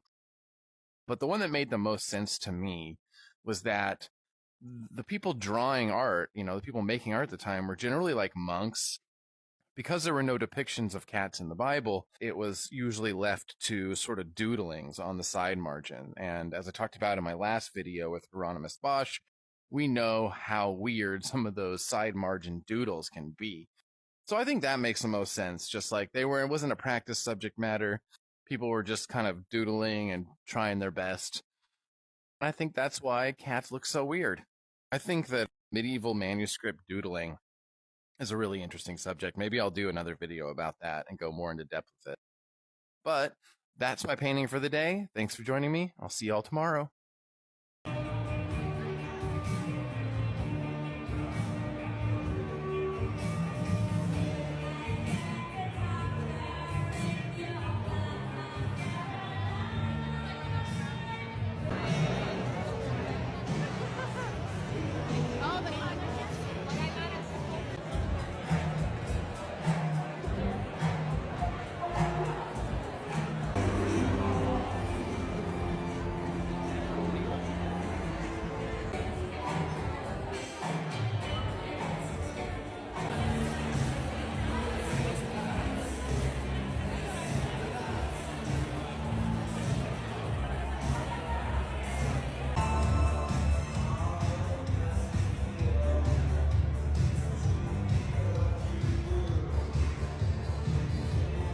Hello, friends. Welcome back to, well, my play environment or home environment. I was looking at this new First Touch program for the Quest Pro controllers, and I realized it was made by Painting VR. So it's powered by Painting VR, so I wanted to wait until I was recording for y'all to check it out. So let's take a look at First Touch for MetaQuest Pro controllers. Ooh. Yeah, it's our boys. First Touch for MetaQuest Pro, powered by Painting VR. Painting VR, Painting VR. Okay, English, yes. Oh, I'm standing. That's what that means. Welcome. Ooh. I'm glad you're here. In this tutorial, you will learn about the MetaQuest Touch Pro controllers. Okay, I'm ready. This is your paint studio, with a drawing that we will paint together. Let's start with the spray cans. Okay. Use the grip button to grab a spray can. Okay. It works like a regular spray can. Grab, shake, and spray. Oh, I gotta shake it. This is new. Also, this is a cool environment. I wonder if we'll get this one for regular Painting VR. Time to pull the rope. Okay, so I have prepared a paint tube for you. Grab the tube using the grip trigger. Okay. Now put your index finger on the trigger. What? Doing it, aren't I? Oh, just the pad. Okay. Oh. Now that it is open, you can put some paint on the mixing palette. Once again, my put your God. thumb on the thumb rest and your index finger on the trigger. Press both your great. You Oh. can now grab the second tube, open it, and put some paint on the mixing palette. This is definitely a preview of what's to come, I think, in Painting VR. I love that they make you take the cap off. That's kind of cool. All right, let's squeeze some Now more you are paint ready out. to mix some paint. Oh, these are weird colors to mix together, though. Kind of gross looking. Okay, so let's start the painting. Painting with fingers, Feel huh? free to keep working on your painting as long as you like. Here are more things That's for you alright. to paint with. We got more By the stuff. way, Holy do not smoke! squeeze the Balloons. It is your choice. Pull the rope to point the Balloons. canvas. Oh my god, the balloon's so cool. I really hope the balloon is coming to regular Painting VR because this is awesome. That's one. That's two. Make it. That makes it three. Well done. There it is. That was the fourth one. Door. And that's all of them. Well spotted. Thank you, robot lady. All right, let's just do some quick modern art Mona Lisa. Mona Lisa skull. These balloons are the coolest. This is the kind of stuff I love Painting VR for. Like, those splatters are exactly what I was hoping for in future updates because I wanted more of that kind of paint splatter, but the way they have it right now looks just kind of okay. But this looks awesome. I hope this is what's to come with Painting VR, and I will see y'all tomorrow. Hello, friends. Welcome back to my studio. So today I'm actually in the studio here, and we have a great Painting VR update. You can see there's a new brush skin for this, my favorite thing, the drill. now looks a little cooler. But before I do a video on the new anti-gravity feature, I wanted to talk really quickly about the Olympics. If you've seen some of my past videos, you know that I'm a huge VR enthusiast, a little bit of a gamer, and I was making videos about the closure of Echo VR, how Meta was just completely getting rid of the support for Echo VR, which kind of is like the biggest, or was a huge VR esport. If you don't know, the Olympics have recently introduced esports as part of their programming or part of the games, but selections they've made for the esports that their people will be competing in is just super weird. Their compromises and their choices here are just not making anybody happy. I guess the idea is that the Olympic Committee doesn't want any actual like violence in the esport version of the Olympics, so they've partnered with Fortnite, but instead of like just playing Fortnite, they have like a limited target practice mode, kind of like skeet shooting or that triathlon thing that people do at the Olympics where they're like skiing and shooting guns. So really, really strange to have like a throttled down version of Fortnite in the Olympics. Even weirder, some of the choices like this archery game, Tic-Tac-Bow. Tic-Tac-Bow has been out for like a couple weeks, like 100 downloads or less at the time that they announced it, and it looks honestly like a kind of crappy mobile game. So I don't know what's going on over there at the Olympics, but it just feels like the Olympic Committee is really missing the mark here. Who wants to see a throttle down version of Fortnite in the game? Why do they choose Gran Turismo as their racing simulator? Anyway, Olympics are up to some weird shenanigans. I hope they'll bring Echo VR back, and I hope I'll see you guys tomorrow. Hello, friends. Welcome back to my studio. We're over here today. The devs have made it a lot easier to pull your canvas around, so we're going to be in this part of the skate park doing today's painting. I know it's been a while. I've been really busy doing a few things. I was helping a friend, Mariah, set up a show in Brooklyn. Here's some pictures of that. I also helped a friend, Connor, do a really great show of collage that nearly sold out. And we had a little screening the other night at the studio, and here's a photo of that. Today, I thought I would talk about another TikToker. This guy you may have seen on your lives, who I'm kind of obsessed with. I watch it every time he comes on. I can't stop. I can't look away. His name is Big Dog Dancer. And Big Dog Dancer always has comments in his live like, "What are you on? Dude, go to sleep," etc., etc. But he's just super high energy, kind of goofy, dancing, having a good time. I love it. Love to see it. Unrestricted positivity. He's just so into it that it's kind of infectious, and I can't stop watching it when I see it. This is a new brush we've got in here today. It's super extra fine-lined one. I'm really loving this one. I think it looks awesome. Really good for kind of calligraphy type things like what I do and a lot of the details in my paintings. So yeah, here's a clip from Big Dog's live if you haven't seen it. Check it out.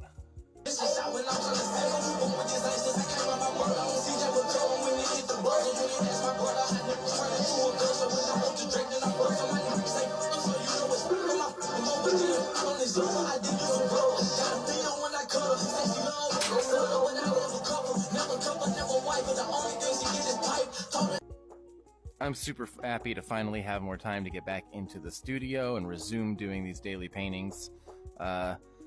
There's my painting for the day. Thanks for joining me. I'll see you guys next time. Hello, friends. Welcome back to my studio. As you may know, I am located in the United States of America, in New York City, and it's July 3rd. We are about to celebrate our Independence Day tomorrow on July 4th. One of the things I love the most about our culture in America is multiculturalism, and the fact that we have so many different cultures that come together to make up what it is to be American. And that's really well exemplified by this cool Superman poster from the 1950s. This poster was made in 1949 by Wayne Boring, an official artist for Superman, but it was commissioned by something called the the Council for American Democracy, which was part of the 1940s movement called the Tolerance Movement, aimed at kind of promoting the idea that America is a tolerant place for different cultures and people from all different nationalities and races and cultures to come together. To counteract the whole racial purity, Ubermensch kind of ideas of Germany in the 1940s, the eugenics movement actually came out of California and sort of what inspired Hitler in the first place to get on that kick. However, this American institution was headed up by a rabbi, a Catholic bishop, as well as an Episcopalian priest. So they were practicing what they preached.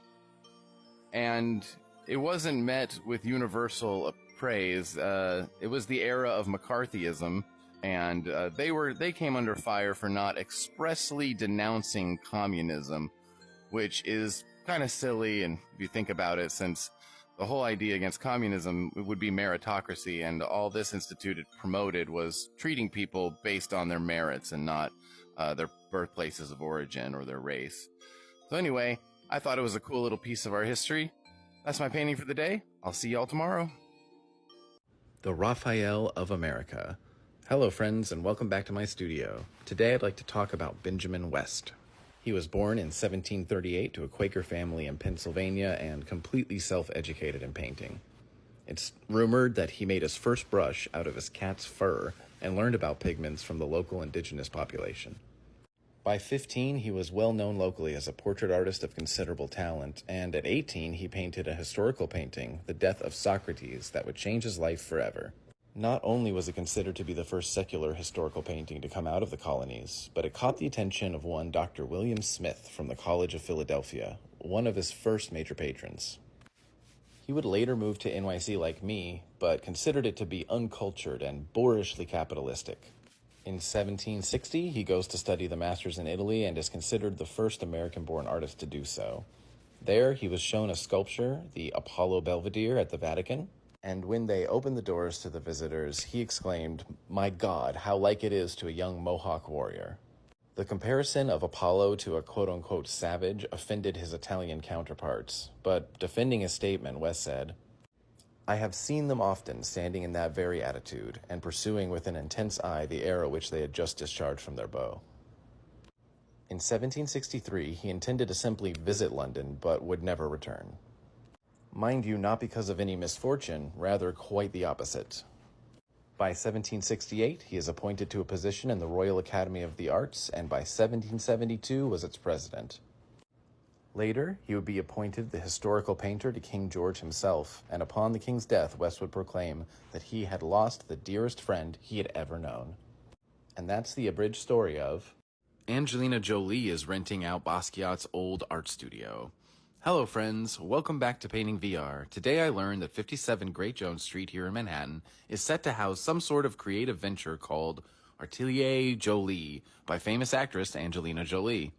I have a small connection to this space, as years ago I helped a couple friends put on a show of artwork by Al Diaz, a former cohort of Jean-Michel Basquiat, and actually the driving force behind the infamous Samo graffiti that's often attributed just to Basquiat alone. The rent for this building has got to be insane, especially given its history.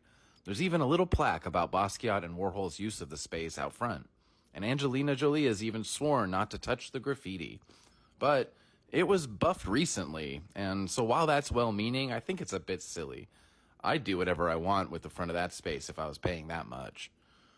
Anytime a celebrity enters the fine art world, they're bound to be met with either the criticism that they're buying their way into an industry that they don't belong in, or with blind support by those that are hoping to get in on the action. Angelina's venture is called Atelier Jolie, so it might be a fashion house and not related to painting, but I guess we'll have to wait and see why. The top 5 worst celebrity artists. Hello friends, welcome back to my Painting VR studio. Art and fame tend to go hand in hand, especially on social media. Making art can garner you fame, but it also seems the case that being famous can garner you the credentials of being taken seriously as an artist. I want to preface this video by saying I'm just having a bit of fun here. I'm not trying to come after anyone or suggest that making bad art is a bad thing or not worth doing. Even the masters had some real stinkers early on, but without further ado, let's get into the list. Number 5, George Bush. W is number 5 here because he's actually improved a lot over the years since his bathtub self-portrait became a story. Classic problems with proportions, blending, and the strength of the underlying drawing plague George's older work. But there is something quaintly charming about the infamous bathtub piece if you don't find it as creepy as a lot of people do. Number 4, Sylvester Stallone. Like many artists starting out with abstraction, this work is just a mess of paint. Which is fun to do, don't get me wrong. Being painterly can be a beautiful thing. But there's a reason the best artists working with abstractions have a rich background in traditional technique. You gotta know the rules first to break them effectively and communicate any kind of sophistication. Number 3, Britney Spears. I don't think Britney takes herself too seriously as a painter, which is why she's not higher on this list. I actually respect her work for not hiding her naivety behind abstraction, like so many people do. Her work looks like a 12-year-old girl decorating a school backpack, but I'm here for that. Number 2, Anthony Hopkins. Sir Anthony Hopkins' work has got it all. Bad proportions, abstract mess, and a complete lack of compositional awareness. But hey, everyone has to start somewhere, and getting paint on the canvas is the first step. Making 500 bad drawings is the second. I think he's in phase number 2. And number 1, Sir Ringo Starr takes the number 1 spot. They're so bad, they're almost good again. If you're old enough to remember Microsoft Paint, you'll know why I'm bringing it up. The nature of these digital paintings makes them easy to pick apart, since we can clearly see what basic digital tools he's using, and can literally see how little time was likely spent on each. Although, I'm not one to talk, as you can all clearly see how quickly I like to create. Anyway, thanks for joining me again, thanks for subscribing, and that's my list of the biggest mistakes new artists make. Hello friends, welcome back to my Painting VR studio. I've been working in galleries that focus on emerging artists for over 10 years, and today I want to talk about some of the things that I see newer artists doing wrong. First up is not knowing their materials. If you paint on canvas, you should be able to assemble your own. Cheap store-bought canvases are really only good for students. They do make museum quality prefabs, but learning how to stretch your own is important anyway. While you're at it, go ahead and learn how to wire them properly for hanging as well. I can't tell you how many cheap store-bought canvases I've seen wired up with like duct tape and string or fishing wire and staples. It makes you look really unprofessional and it can actually devalue your work. This also goes for what you put on the canvas. You need to know how archival your work is. Some art supplies will not play nice with each other. Take the time to understand how your materials will age and how they will interact with each other over time. The simplest example of this is a new oil painter who does not understand the fat over lean principle, and that causes their paintings to crack apart long after they thought they were dry. The most extreme example I've seen of this is an artist who makes a bunch of works with wax and then put it in a hot shop window where it basically melted and was completely destroyed. Next up is not planning for storage. You will want to have a large body of work before you go and market it. It's something I see all the time. An artist complaining that no one wants to buy their work and that they've run out of room to store them, and now they're planning on giving up entirely. This is such backwards thinking. Plan on needing storage. It's inevitable and actually desirable to have a large back catalog. If you ever end up signing with the gallery and they start selling your stuff like hotcakes, they will need inventory. And if you get an opportunity for a big solo show, you'll need to be able to fill a large room. Having a ton of your work in storage is a good thing, not a bad thing. It's actually really important towards being taken seriously. Alternatively though, don't jump the gun and start trying to show after you bang out your 10th piece. Get back in the studio and focus on getting better first.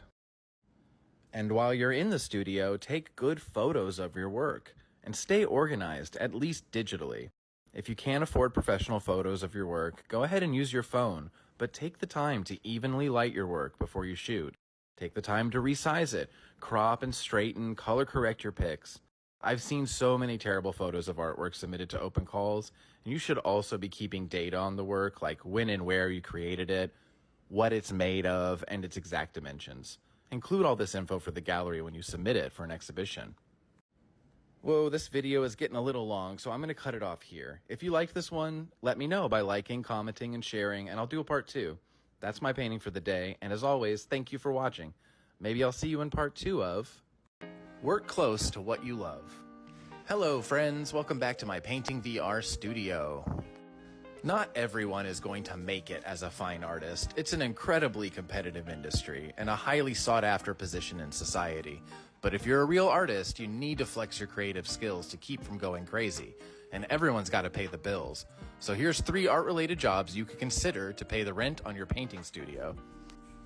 Number 1, art director. Median salary is a healthy $94,222 a year. You could work for magazines, tech companies. Everybody doing anything public-facing needs an art director. Number 2, art teacher. $53,000 a year median salary. And number 3, graphic designer. Also about $52,110 per year median salary. The film director Quentin Tarantino worked at a VHS rental store for 11 years, pretty much broke and taking the city bus to work because it was as close as he could get to his Hollywood dreams.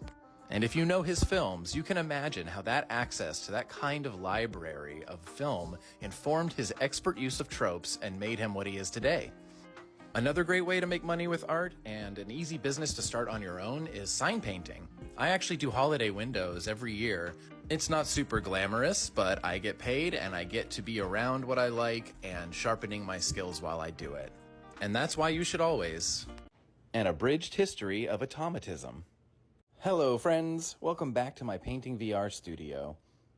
Today, I thought I'd talk a bit more about why I paint the way I do. This kind of art is focused on the process and not the resulting image. It's called automatism, and it has its historical roots in the Surrealist movement codified by André Breton's Surrealist Manifesto in 1924. Breton is remembered as a poet and an artistic theorist, but he was working as an aide for a psychiatrist named Dr. Leroy during World War I. Here, he was exposed to and became somewhat obsessed with the work of Sigmund Freud. You've probably heard of psychiatrists using tools pioneered by Freud, like the word association game, where a patient is asked to quickly and without thinking blurt out the first word they think of after given a prompt. Well, a nearly straight line can be drawn from these ideas about the subconscious in psychiatry to the proliferation of abstract art in the 40s and 50s. From Freud to Breton to Moreau to Pollock. That's why Pee Wee Herman was the best. Hello, friends. Welcome back to my Painting VR studio. Today, I'm joining the rest of the world in mourning the loss of actor and comedian Paul Reubens, better known as Pee Wee Herman. The character was selfish, but in a way that made him relatable to children. Although not originally intended for kids, the children's show version that would make him a household name did a lot to promote the acceptance of the unusual. For example, casting a black actor, Lawrence Fishburne, as a cowboy character, or the fact that the band consisted of a dog, cat, and bird, 3 animals that usually prey on each other. Let's not forget the Countess. Calling a woman a cow is a dig at her physical appearance, but whenever she showed up, Pee-wee would always tell her how beautiful she looked. And that's how Dennis Hopper lost to Warhol. Hello, friends. Welcome back to my Painting VR studio. Now, I'm sure you know about Andy Warhol's infamous Campbell's soup can paintings. But did you know one of them is supposed to belong to actor Dennis Hopper? In 1962, Warhol got his first major media mention in a Time magazine article about American pop art. He had never actually shown his work in a commercial gallery prior to this. Shortly after, he would get an offer by dealer Irving Blum at the Ferris Gallery in Los Angeles to do a solo show. The show was harshly panned by the Los Angeles Times. They said this young quote-unquote artist is either a soft-headed fool or a hard-headed charlatan. He showed 32 soup can paintings, one for each of the flavors commercially available from Campbell's. They were priced at only $100 a piece, and only 5 sold. To be fair, $100 in 1960s money is like $985 today. After the show, Irving had a change of heart and actually called up all the buyers, including a young Dennis Hopper, to get them back. He wanted to keep the collection together, and so he offered Andy $1,000 for the whole bunch, which Andy accepted. He then held on to the collection until 1996, 9 years after Andy's death, when he sold the collection for around $15 million to the MoMA. So that's the story of how to price your work. Hello friends, welcome back to my Painting VR studio. Today I thought I'd talk about an issue that comes up a lot. In my experience, artists tend to have hang-ups about asking for money or have some sort of ideological issues with art being expensive. So let's talk about why art is expensive. I'll preface this by of course saying I think art should be for everyone. But that said, the reality is art out in the marketplace acts like a luxury good. Simply put, people don't want to buy cheap luxury goods. Another huge factor is the frequency of sale. The median income in the USA is $31,133 a year. To make that, you need to sell one painting per month at $2,600 a pop. And lastly, people who have the means to support you as a collector want to actually support you. So the next time you try to price original work, think about what you actually need to live. A month's rent, a car payment, or your last bill at the art supply store. Or how subjective a lot of money can be the next time you're considering Every tool in Painting VR. Hello friends, welcome back to my studio. Forget that. Today I thought I would go over all of the different tools I have at my disposal here in Painting VR. So we've got first up the spray paint can.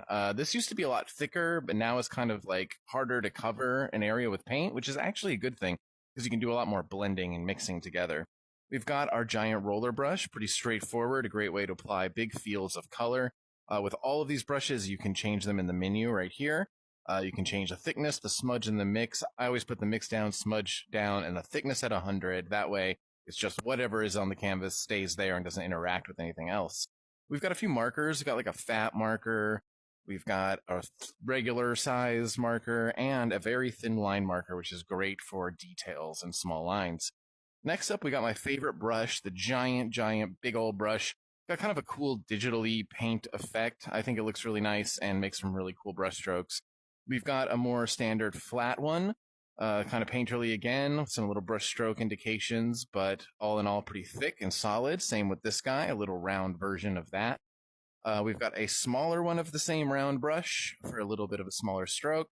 We've also got a really tiny little flathead one, which is nice for putting in details, as well as a brand new fine liner brush. I use this one a lot to make these kind of little details and sort of painterly, stroke-oriented lines. Love this one. And then we have this one, the splatter brush. You can just kind of throw paint on the canvas like that. And you can actually also paint with it, although it does make a big mess everywhere, which is maybe what you're going for. We also have this one, which is kind of like a calligraphy brush. This one starts really thin, gets really fat, and is really nice for some of those more drawing, painterly vibes.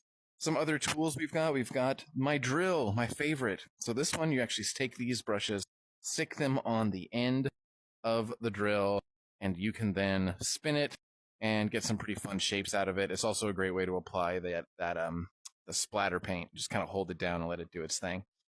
Lastly, the buckets. This is actually how you mix colors in Painting VR, which is pretty cool. Just mix these two together. And it will slowly start turning to a new color. You can also just kind of come over here and drip it right on the canvas. Throw it at the canvas even. Do whatever you want to do. Big ones work the same way. They're just bigger. I don't really know why there's two. But that's it. There's also a web browser in here if you want to look up reference images, and there's a system for you to put images onto the canvas to trace. So that's pretty much all the tools. I forgot the bucket. This is something I don't really use, but it is a bucket of like turpentine. So I think what it does is kind of like clean your brush off and gives you more smudgy abilities. So yeah, that's it. Those are all the tools. Thanks for joining me again today. Thanks for subscribing, and I will see you all next time. Was Picasso inspired by a migraine condition? Hello friends, welcome back to my Painting VR studio. Today I read an art history theory that I had never heard before regarding Picasso and his Cubist period. 23 years ago, Professor Michael Ferrari, a neurologist from the Netherlands, while at London's Headache World 2000 conference, LOL, put forward his theory that Picasso's switch to his signature Cubist style might have been the result of hallucinations caused by an undiagnosed migraine condition.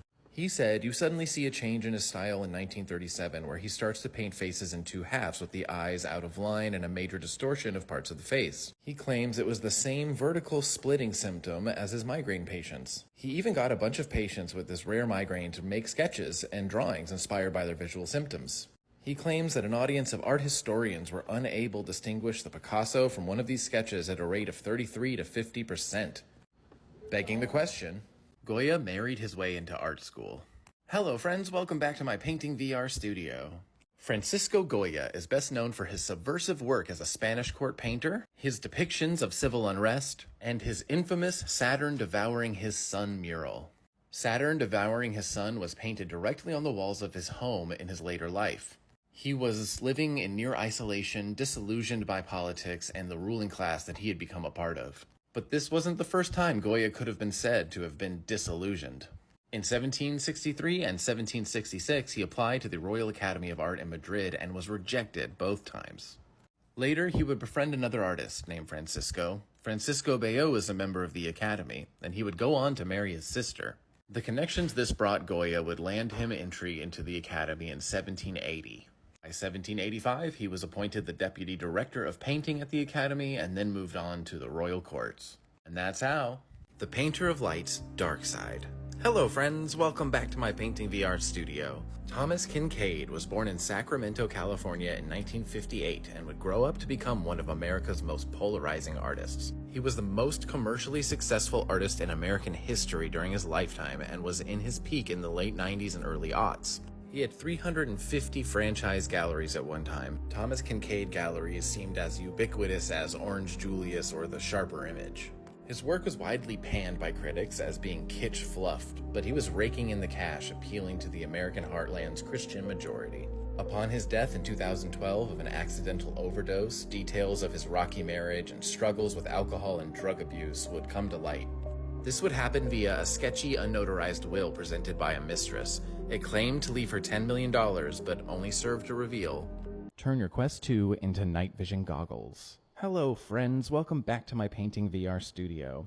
I'm about to go record an episode of the Lucky Time Explosion podcast, but before I do that, I thought I would show you this little trinket. This is a Zyber IR light. It's meant to aid with tracking in low light, but if you have a Quest 2, it can turn them into straight up night vision goggles. Check it out.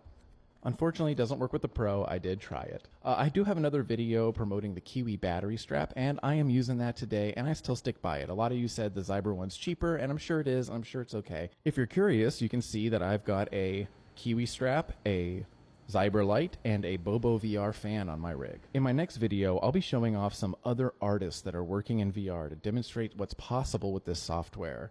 So if you like art, you like VR, give me a follow, and I'll see you next time with what's actually possible with virtual reality painting. Hello friends, welcome back to my Painting VR studio. Today I want to talk about some other artists who are showing what can be done in VR. A while back I started an Instagram just to document other artists exploring the medium. Let's check it out together.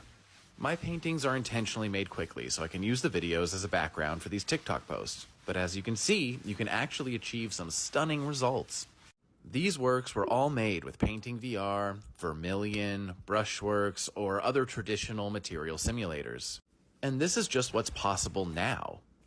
I already feel like this is close enough to the real thing that it can serve as a legitimate tool. I've literally replaced my painting studio and supplies with a headset over the last 3 years. But even if you're a traditionalist, it can be an incredible tool to experiment and practice with. I 100% think this experience translates. I've heard people criticize VR as being too expensive or inaccessible for artists. Those people have obviously never had to buy art supplies. A single trip to Blick for a month's worth of art supplies will easily get you the same price point as a new Quest 3 that's dropping in the fall. Plus, aside from saving all that money, you'll be saving the landfill from all the early work you make, end up hating, and throwing away. To make work like what I'm showing here today takes time and practice. It's honestly a literal one-to-one comparison time-wise if you don't count all the time saved cleaning up and literally waiting for paint to dry. So yeah, if you're interested in trying this, don't hesitate. Painting in VR is awesome for so many reasons. I think every painter should have a headset, or at least give it a try. I hope you've enjoyed checking out these other artists with me. Subscribe for more VR and art content, and I'll see you lovely people next time as we explore. Can you tell me what video game these images are from? Hello friends, welcome back to my Painting VR studio. Believe it or not, these are paintings and not gameplay stills from the PlayStation 2 era. They were made by artist David Alexander Colville back before 3D graphics were even a thing. Yet these paintings have such an eerie digital quality to them, it's crazy. Colville was born in 1920 in Toronto, Canada, and continues to achieve commercial success a decade after his death in 2013. He enlisted in the military in 1942 and was tasked with capturing the Nazi concentration camps of Bergen-Belsen. Using his own reference photos captured on his army-issued camera during its liberation, he made this painting. He was made an Officer of the Order of Canada in 1967 and by 1982 was elevated to its highest rank. He also received an honorary doctorate of law from the University of Windsor in 1973. I think the fact that these paintings look so much like early 3D graphics says more about the human eye and the way that we depict what we see rather than some vision of the future where he knew that things would be being made with a computer. Turns out you can be a visionary without even knowing it, and it really is all about the artist and not the tool. Big shout out to the Paul Brick Art Foundation for inspiring this video with their own on Instagram and Facebook. As always, thanks for watching, thanks for subscribing, and I'll see y'all next time. Hello friends, welcome back to my Painting VR studio.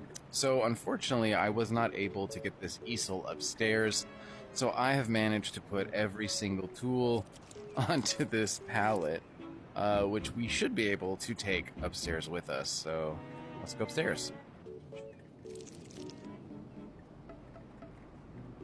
Okay, here we are, and this guy's going a little nuts, so the closer I get to the canvas, oh, the more it splatters on it.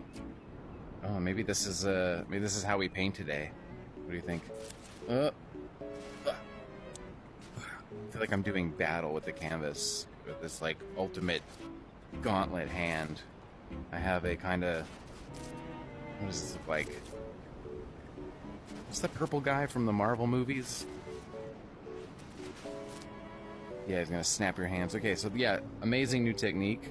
Shove every single brush you possibly can on here. Oh man, oh there's the drill. Let's get it going a little bit here too. Oh, it's actually kind of cool. Okay, I'm having a lot of fun. Okay, this is awesome. I changed my mind. This is my new style now. I'm only gonna paint with my giant evil gauntlet hand and spinning brush. Alright, well these are the kind of things that make me love painting VR so much. I think that looks fine. There we go. $1 million. See you tomorrow.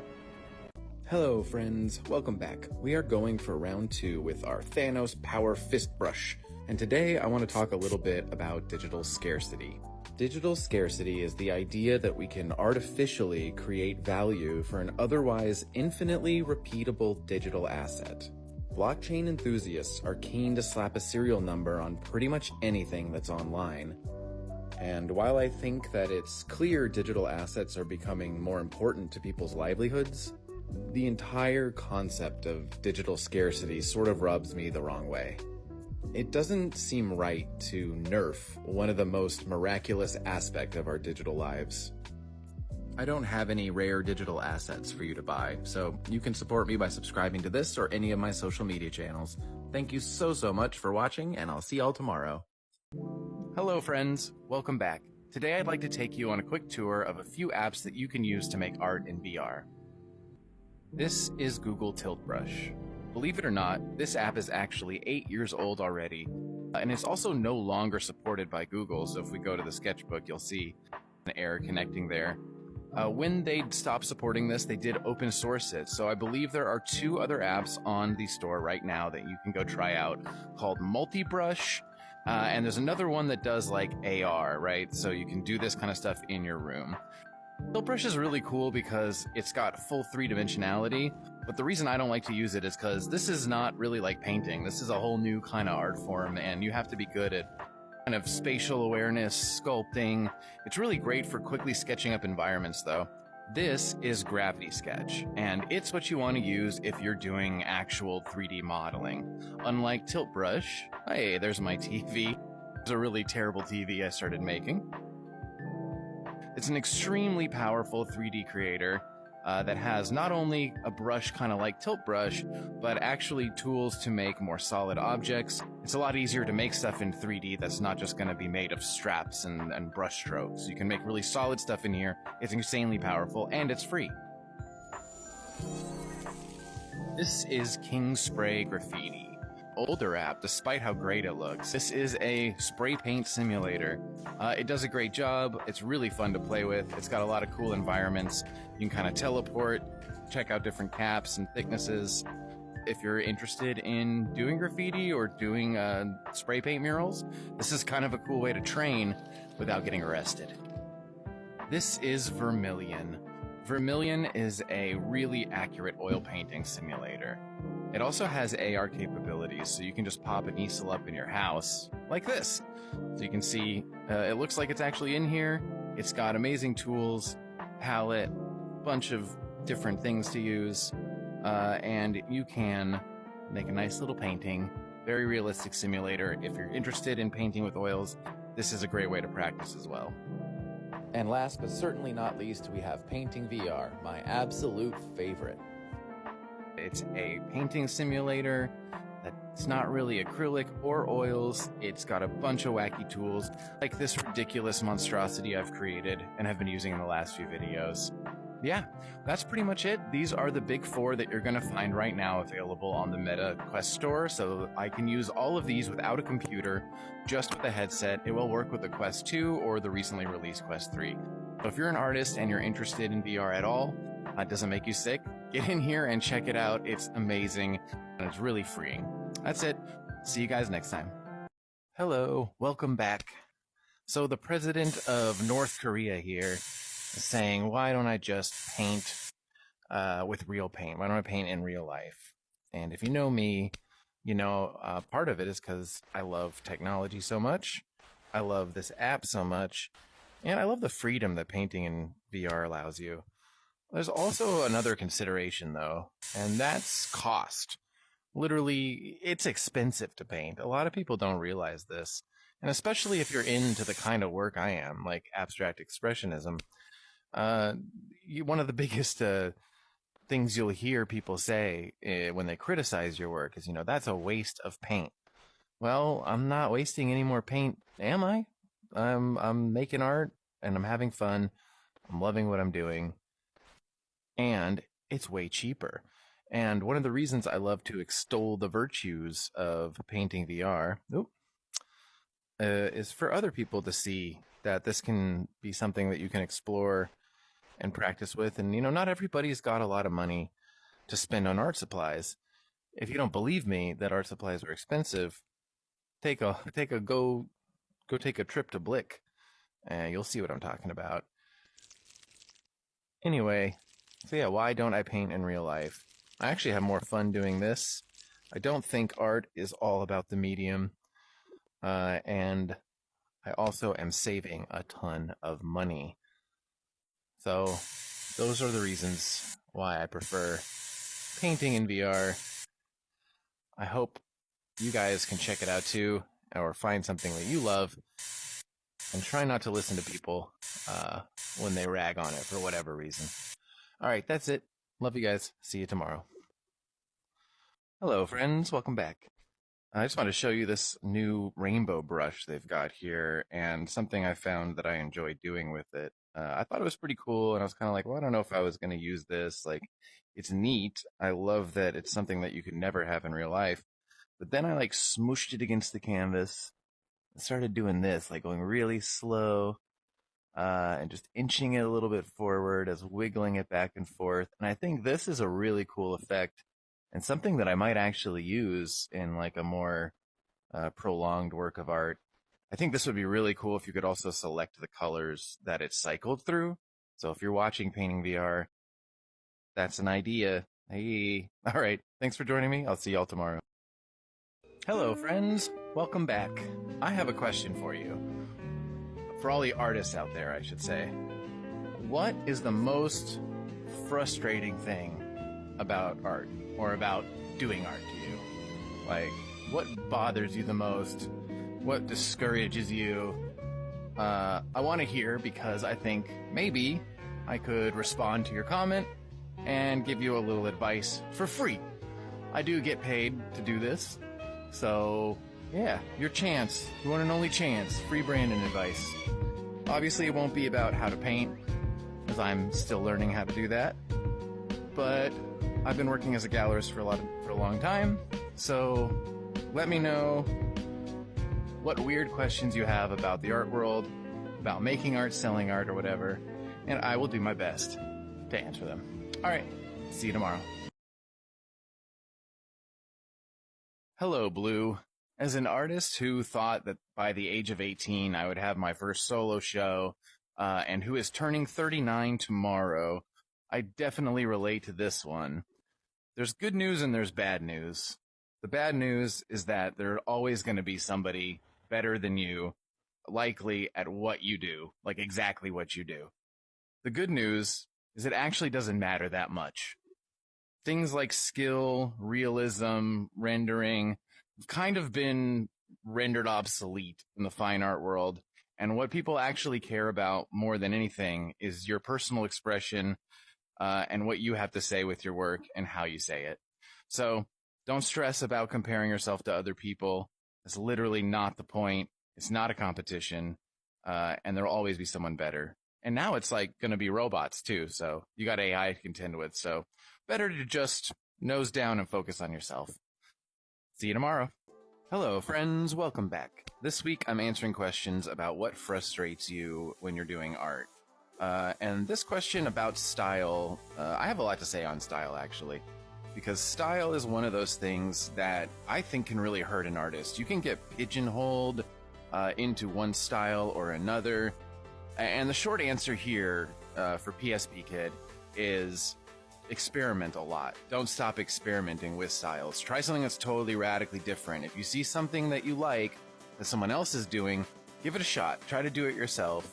The trick is you don't have to show everything you do. Like, you know, people think you have to post everything. You can have a lot of art hidden away that no one sees. You can choose what to present at what time, because it is important that people know your style. It's kind of like a calling card or an identifying thing, but I've seen so many artists who just get kind of stuck in one thing. They get stuck in their style, or they keep pushing a style that's not really working for them. Like, you know, it's not working, nobody likes it, but they just keep doing it and they keep doing it because they think style is really important. The most important thing is that you're having fun, that you're enjoying it, and that you think it looks good at the end of the day, because art is supposed to be for you, and the best art is always from artists who are doing what they want and not listening to others. But the only way to get better at style is to try new ones. So keep it going, keep it cycling, and eventually something you love doing is going to stick, and then you can sell it,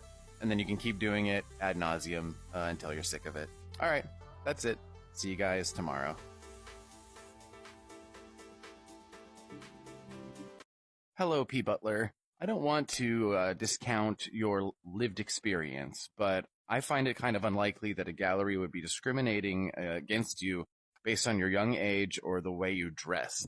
Artists as young as 4 have been commercially successful, and artists are some of the weirdest dressing people in the world. No, I think it's more likely that they're discriminating against you because you're an artist. I'll explain. So galleries are like the arbiters of taste. Their curator's job is to pick what's good and to show it to their clients. And because of this, they're very much on guard from unsolicited materials because they get so much of it. So the way to go forward and the advice here is to make sure a gallery that you want to be included in has a submission process that they've asked you to do, and follow it very carefully. And if they don't approach them unsolicited, because they will just ignore you no matter how good your work is. Hope that helps, and I'll see y'all tomorrow. Hello, Velvet Wifes for real. Let's talk about hair then. If that's the only thing holding you back, I think that's an easy fix. One thing I see a lot of people do is try to kind of like draw each individual strand of hair like this. It's a surefire way to make the hair look really flat, sort of amateurish, and not come out very well. You don't want to do every single strand. You want to kind of like imply that there are lots of strands of hair. So when you have your basic hair shape, whatever that is, and you know, you can just like look at some outlines of hair to get better at that. This is rough, but you know, you'd want to actually shade it more like it's an arm or a leg or something. You want to treat it like a solid object. And then if it's a really dark hair, there's this great little trick you can do where you fill everything in like almost black, right? and then you want to leave just a little bit of a gap, like this, which will end up looking like a highlight. And all that black area can be super solid black, and then you can just leave a couple little wisps and indicating that there's hair. You want to treat hair just like you would anything else you're shading, you know? Look at the shapes of the shadows and put them in, but don't try to draw each individual strand. So I hope that helps. Go out and draw some hair. All right, see you guys tomorrow. Hello, friends. Welcome back. This week I'm answering questions about what frustrates you as an artist and hoping to be able to give some advice to help. Today we're looking at this question from Bianca about what's the point even if AI art exists? What's the point of making art? And the only thing I can really think about is like the advent of the photography. When photography came out, everybody was kind of having a similar reaction, similar questions. They would say, you know, well, painting's dead now, right? Obviously, because photography's out and we can just snap a picture of something, so there's no reason to paint. Because the reason to paint back then was to, you know, to create an image of an object. And then, of course, painting changed a lot. And we have abstract expressionist painting, and all of these different styles, impressionism stuff that came out after the advent of photography that kind of took care of reproducing an object. You know, it did that job. So now we have AI art is kind of taking care of and making stuff like, you know, commercial illustrations. I think that's who's most threatened here, are commercial illustrators more than fine artists, because fine artists are always pushing the boundaries and always trying to discover, you know, new points. So in a weird way, I kind of think it's a good thing that we're asking ourselves, what's the point? Because as an artist, that's kind of a question we should always be asking. What is the point? So I don't know. I don't know if that helps, but maybe that comparison to photography will kind of put something in perspective. Think about that, and I'll see y'all next time. Hello, friends. Welcome back to my Painting VR studio. I want to show you a new technique that anybody can do. Throw that away, bring up your menu. You want to go to your thumbstick left, and you want your thumbstick to teleport. And, okay, let's test that out. Okay, good. On teleporting, unlock your canvas. So now we are holding our canvas, all right? And teleport near some paint buckets and just go, rah, rah, rah, rah, rah, smash, smash, smash, smash. And teleport over here and smash, smash, smash, smash, smash. And we're going to teleport over here and smash, smash, smash, smash, smash, smash, smash, smash, smash, smash. And look at this. We have a beautiful, beautiful new painting. Wow. So easy. Anyone can do it. Have some fun. Bye. This week I've been responding to some of the comments on a video where I asked you to share what frustrates you about the art world, or being an artist, or making artwork in general. I didn't expect to get so many responses about how to draw and paint, especially since I do very little as an artist now that would indicate I'm any good at it. I've worked as a gallerist and a seller of art for the last 10 years, not a practicing artist. I am good. But you'll just have to take my word on it, because I haven't done much since school to flex those trad muscles. This, inquiry by Zombie is obviously my favorite because it's so abstract. Circle, let us ponder this orb. Sometime in the late 1200s, Giotto di Bondone was asked to send Pope Benedict XI a sample drawing to prove his worth as an artist. Giotto sent a simple but perfect circle. When the messenger explained it was drawn freehand, he was awarded the commission. At least, that's the story told by painter Giorgio Vasari. True or not, it has an important lesson. Know your craft, and know what is or is not important. Hello, Gummy Bear. Your question is a three-parter. And at first, I was going to admonish you for making me work twice as hard as everybody else is.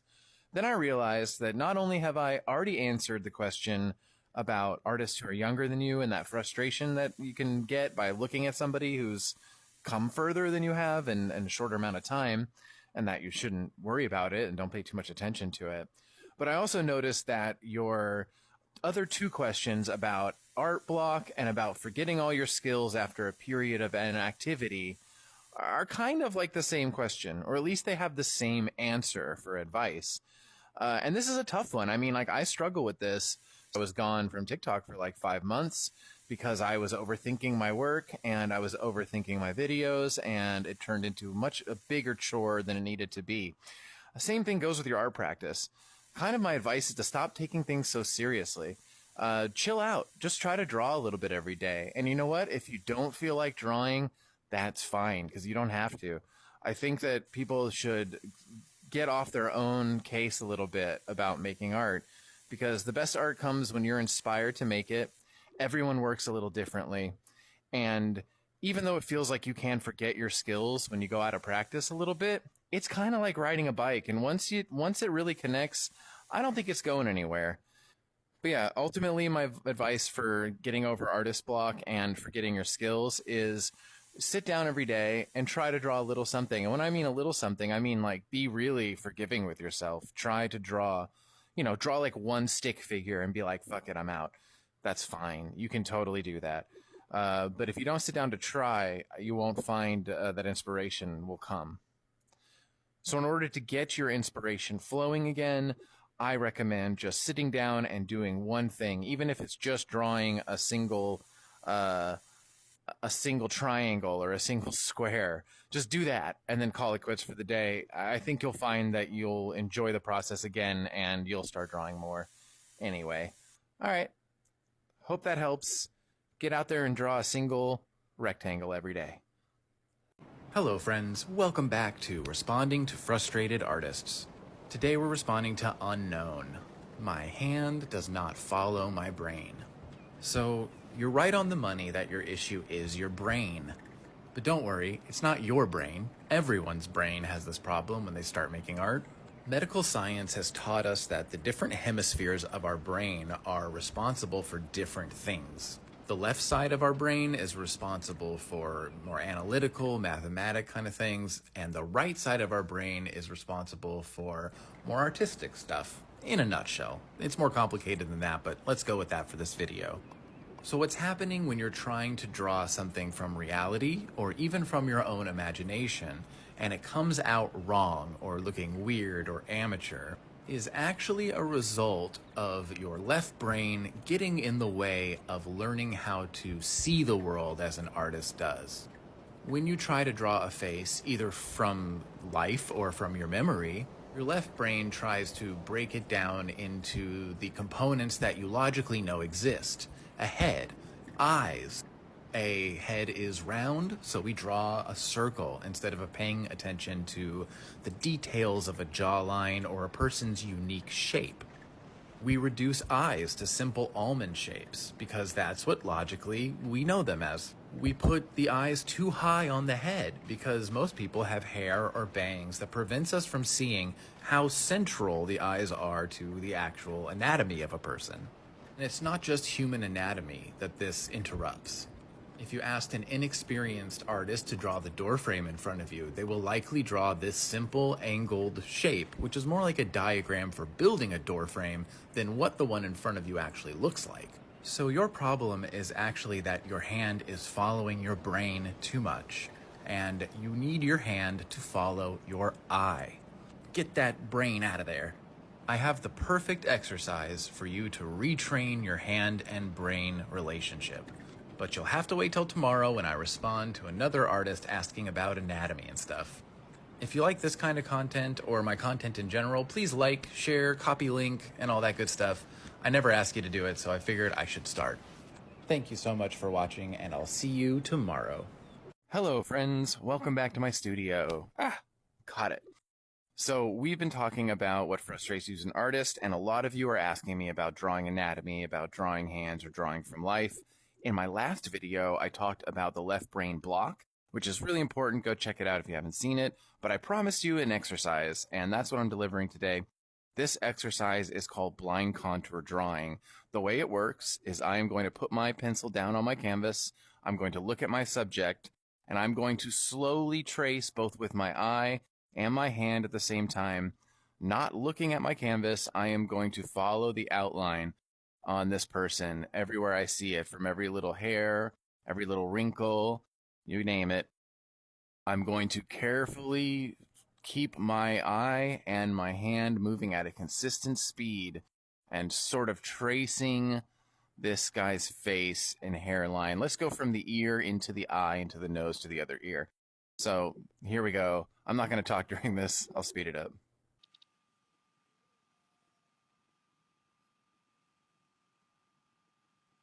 Woo.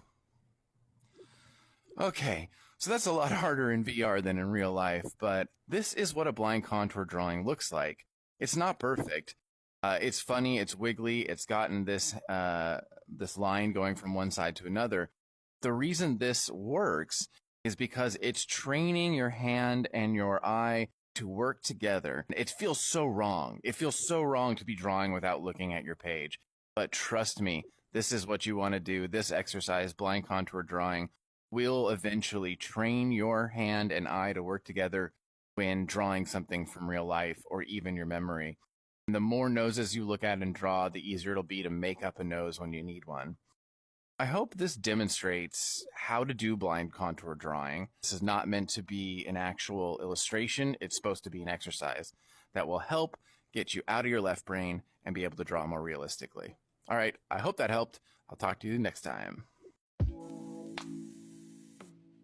I think this is a really interesting point because I think maybe, and this is just speculation, but it might be that what you think of as practicing is not actually practicing. You have to get out of your comfort zone. You have to try different drawing techniques. You have to try different styles. Drawing practice for an artist does not look like drawing eyes over and over again the way you know how. You know, doing this to no end. If I make this face once, I can probably do it again, and I could just draw this face ad nauseum over and over again, and I'm never going to get any better at drawing this face. My face isn't going to improve. It's just going to look the same. Practice drawing straight lines. Practice drawing perfect circles. The boring things, the things you don't think of as drawing, the stuff you don't think of as art. Because art is not something you practice.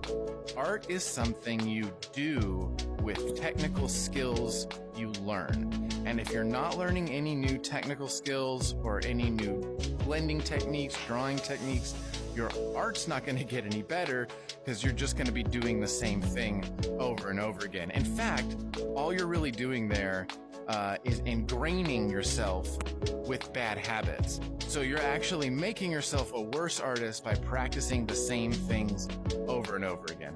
So I hope that helps. Get out there, try something new today.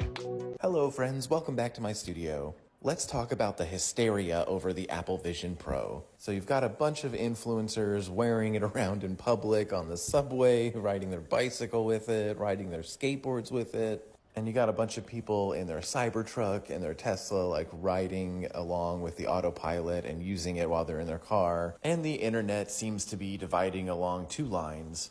One that says, this is the future, we're so excited, look how cool this is. And the other claiming that society is over, this is it, this is the end times. And I think the reason they're saying this is because there's this pervasive idea that VR or the Apple headset is going to somehow like make us more disconnected from each other and make us leave the real world even further behind. But I'm not buying it. Obviously, I'm a VR enthusiast, so I'm biased in this opinion. But as somebody who spends so much time in VR and really has been excited for the future of it, I think VR actually has the ability to sort of personalize and make the VR space, make the digital space a lot more human. Like if the fear over VR becoming actually mass adopted finally is that we're going to be more disconnected from each other, I'd say just go look at the subway in action now where everybody's on their phone or in social settings or parties. Like, it's not the technology that's making us more disconnected from each other. It's the way we're using it. And reality actually has a lot to do with VR. It's in the name. It's virtual reality. And I think a lot of people who are fearful of what's coming just haven't been paying attention to what's actually going on in the VR space. And I'm not talking about like the metaverse space with all the crypto stuff. I mean all those VR developers who have been making tools like meditation apps, physical exercise apps, and face-to-face socialization apps.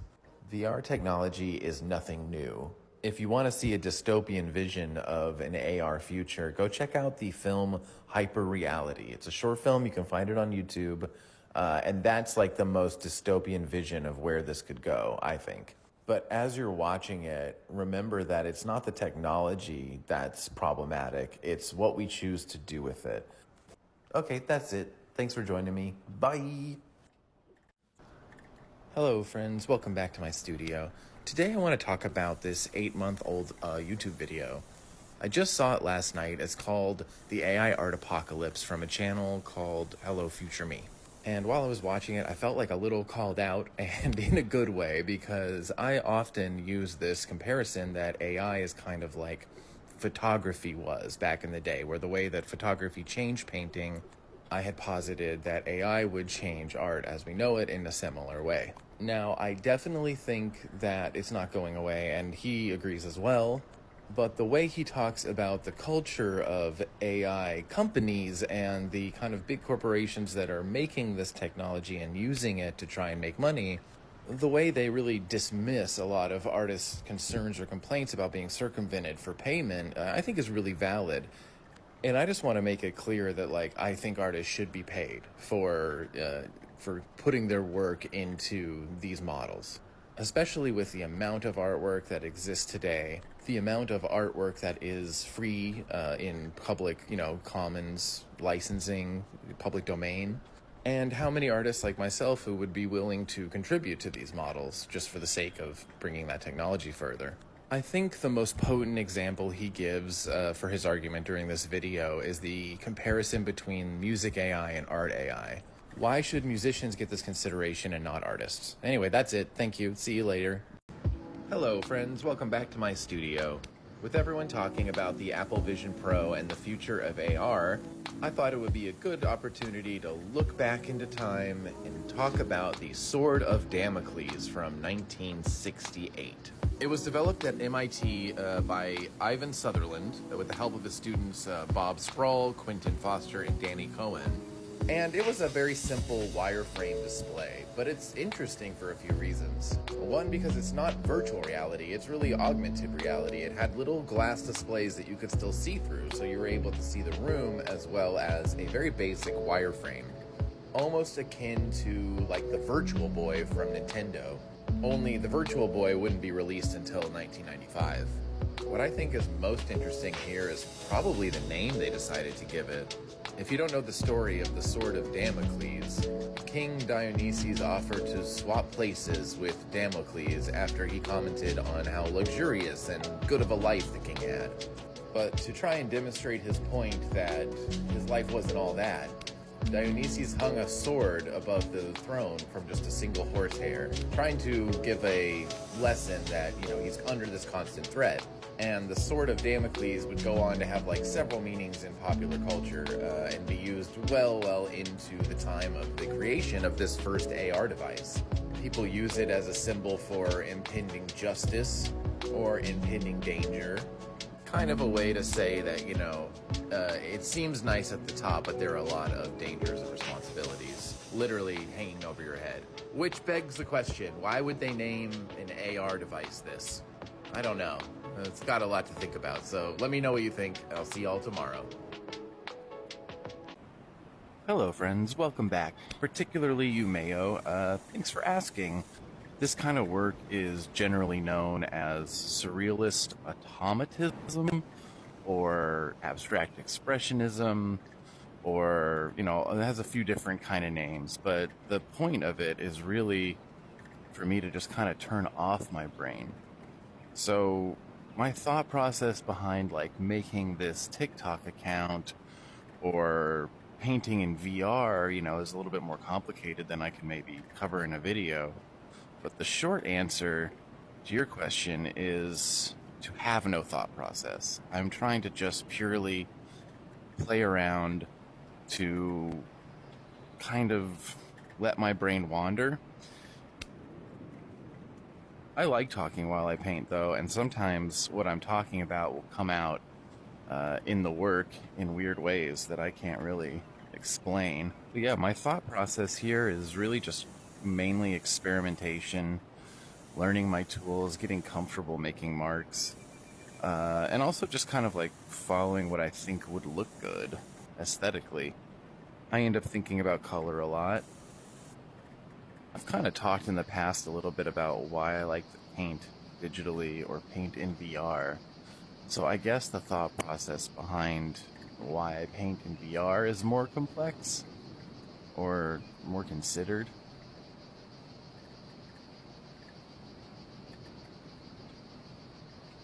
But in general, my thought process behind this kind of abstract work is simple automatism, is simple just kind of turning off and letting my brain wander and letting things evolve naturally and just playing around with paint.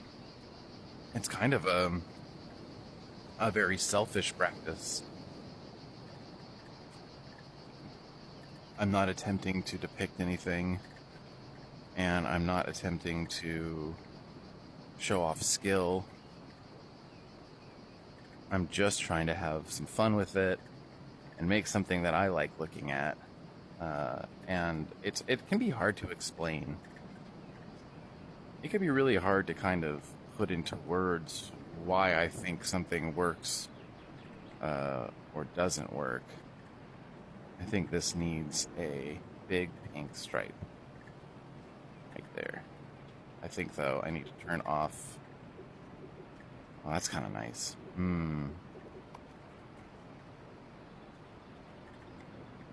Thanks for joining me. I'll see y'all tomorrow.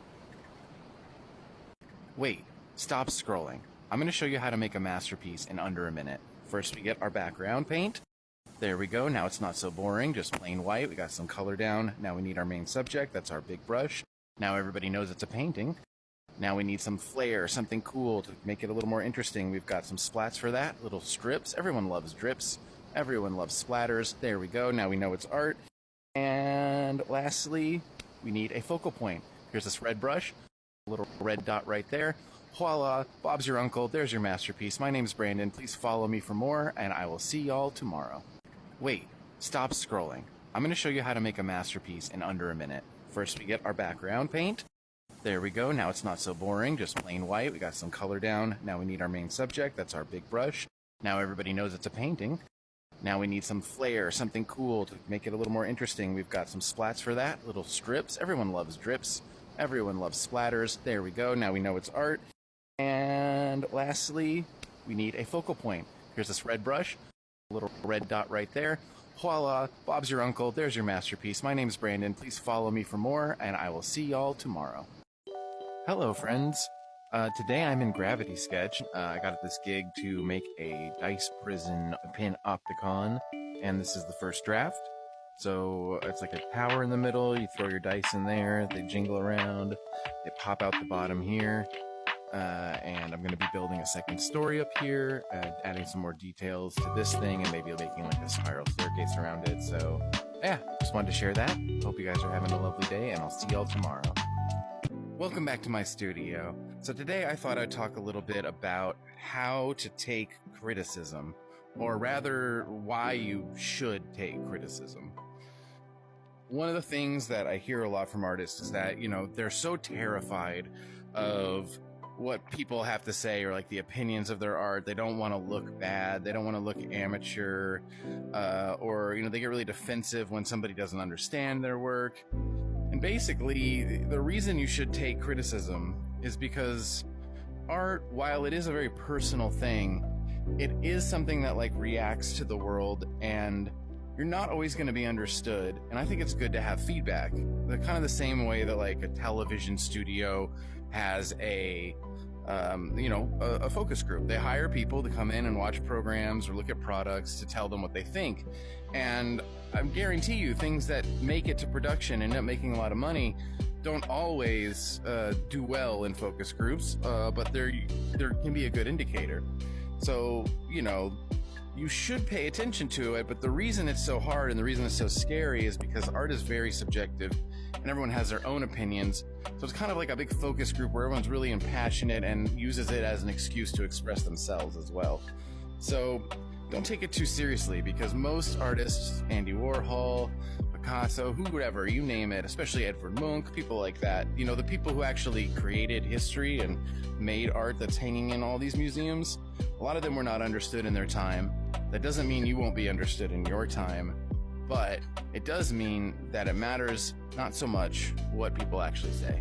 Anyway, what do you think of that? I think it needs more goop over here, like over here.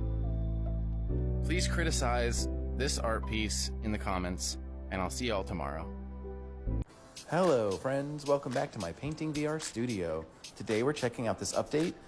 So it's got pigment mixing, meaning that now if we put down some red and then I go put down some blue after this and we attempt to mix them together, we should see a new pigment that actually mix together and create purple. That looks pretty good. Yep, that is a purple. I also love how when I'm mixing this white and purple together, I noticed it kind of sticks on a certain part of the brush. And I'm pretty sure this brush dynamic of the brush coming out and squishing like this is kind of new. Like that squishing brush. I don't remember it doing that before. Maybe I just missed it. But anyway, let's play around with this for a minute and see what we come up with.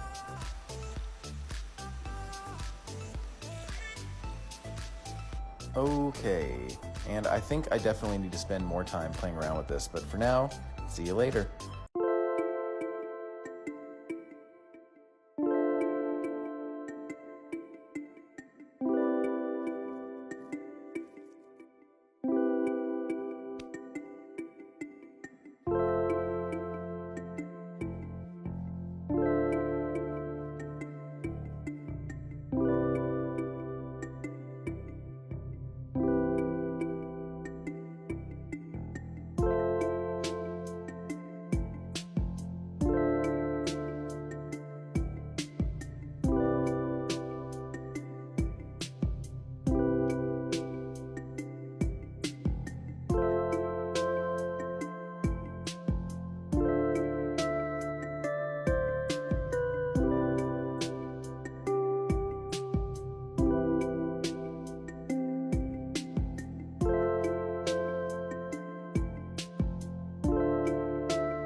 Hello friends, welcome back to my Painting VR studio. Today I want to talk about the most important quality in an artist. What is the most important quality you need to have as an artist to be successful? And it's actually pretty simple. It's perseverance. Keeping it up, creating work for a long time, having a big body of work is so important. And I think a lot of artists get caught up in like making it or selling their work, and they forget just what makes art valuable. I've been hearing so much discourse lately on Instagram about like these big art world people and their high-priced art like is ruining things for other artists, and true artists aren't getting the respect they deserve or whatever because it costs $250,000 for the plans to build a snowman or something. But nobody is taking into consideration the fact that these people, these artists who are selling this crazy work at high prices, they usually have like a big career behind them. They've done a lot of work. They've accomplished a lot. And one thing I've definitely noticed over the years is that having that big body of work creates value. So like your work, just having a lot of it means that it's valuable. It could be the worst sketch in the world. It could be a billion of these. Like this work that I do is just black scribbles, right? So I can have something to look at while we're talking. But the more I do of it, the more valuable the work becomes. It seems sort of antithetical, especially since artwork being rare is another thing that makes it valuable. But that's the truth. So just keep it up. Keep up what you're doing. Keep getting better at your craft. And I'll see y'all tomorrow. Hello, friends. Welcome back to my Painting VR studio. The Whitney Biennial is fast approaching, and it is one of the most important art shows in the entire country. It's hosted by the Whitney Museum of Art here in Manhattan, and it's been going on since 1933. And since its inception in 1933, it's also been a point of contention and a point of controversy. Because it is purporting itself to be a representation of the entire nation's body of work, the identity of the artist is the thing that's usually being called into question.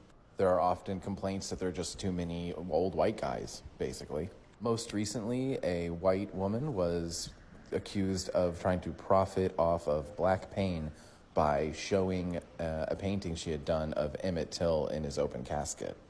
And a couple of my friends, C. Finley and Edie Siegel, who are female painters here, started something called the Whitney Houston Biennial, which was meant to shine a light on women working in the arts. It's since been renamed the Every Woman Biennial, but it's still going strong, and it's opening soon as well at La Mama Gallery. I actually highly recommend you check it out. It's a really cool show, and you get to see a lot from voices that you might not normally hear. See you tomorrow.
I've been putting off talking about this, but Leonardo da Vinci was a procrastinator. Hello, friends. Welcome back to my Painting VR studio. In the art world, Leonardo da Vinci is as synonymous with genius as Albert Einstein or Stephen Hawking. Yet, he was a terrible procrastinator. If he were alive today, he may have been diagnosed with ADHD or ADD.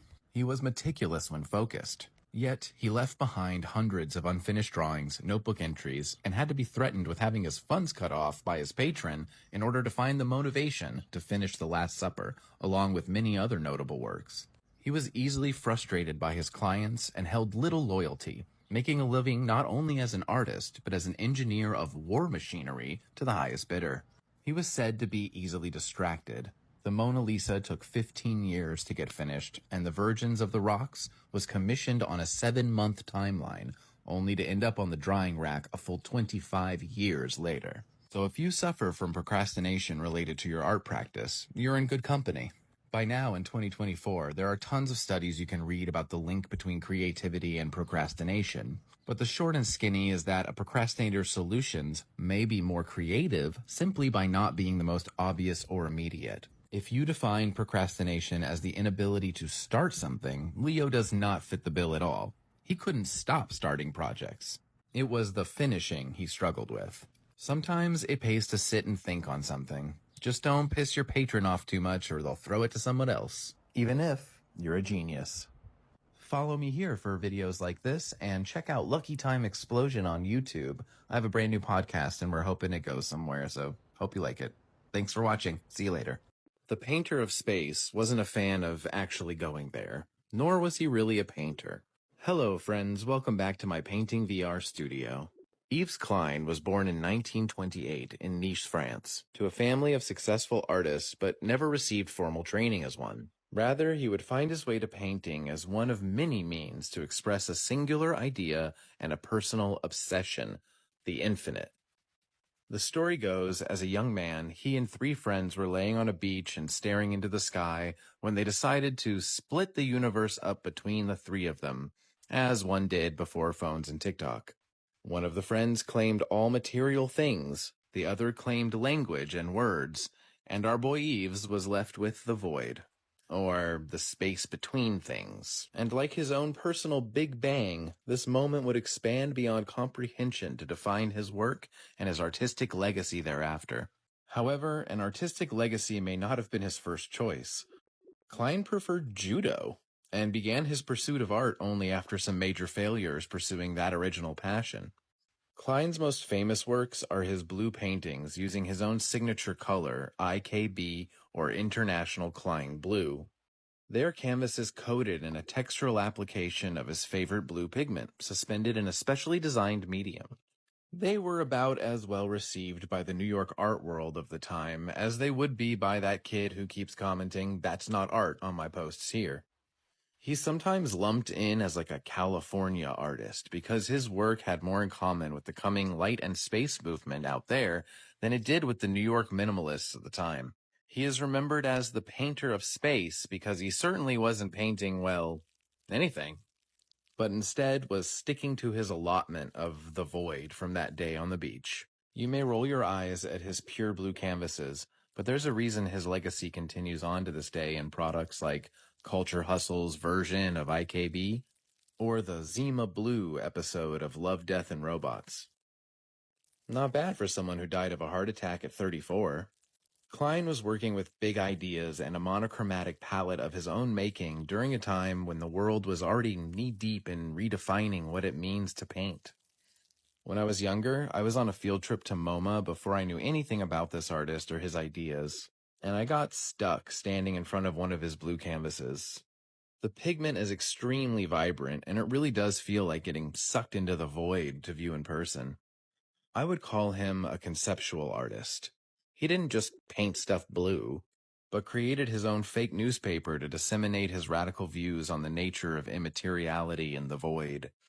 This early composite photograph was groundbreaking for its time and now one of the most famous photos in fine art. It's meant to symbolize himself as the artist leaping into the void. But later, he also stated that it was a protest of the space race, leading me to believe that Is this an artwork or an artifact of an unhealthy obsession? And is there a difference?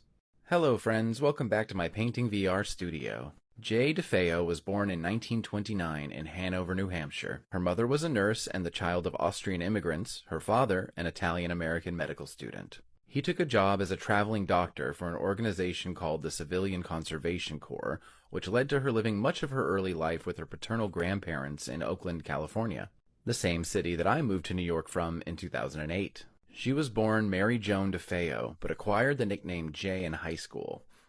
While there, her art teacher Lena Emery became sort of a mentor to her and would take her out to museums frequently. She fostered a great appreciation for art history and the old masters, but she cared less about what she referred to as the hierarchy of materials, actively resisting it and refusing to be limited by traditional techniques. She preferred to experiment with materials from plaster to photography and collage, and one of these experiments might have eventually killed her.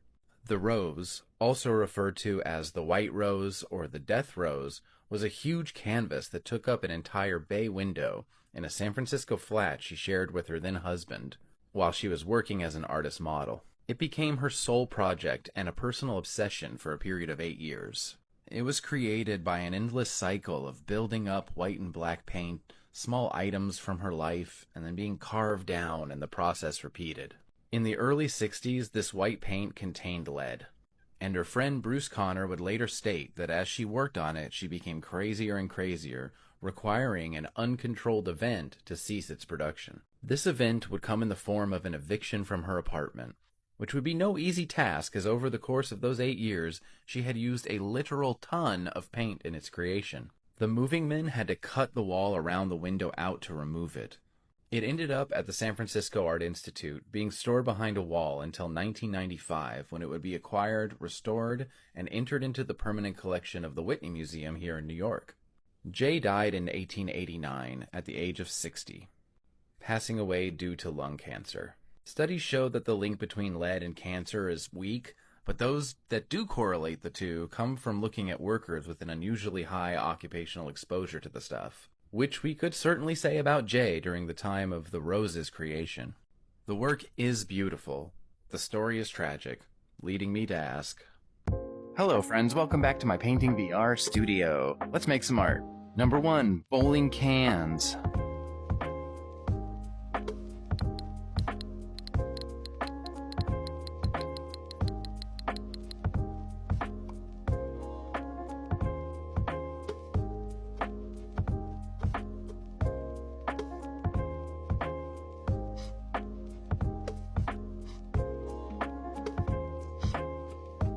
Number 2, smash mash.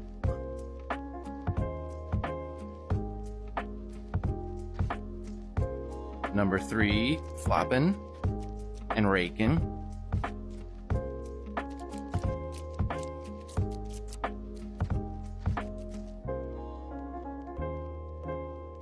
Number 4, dripping.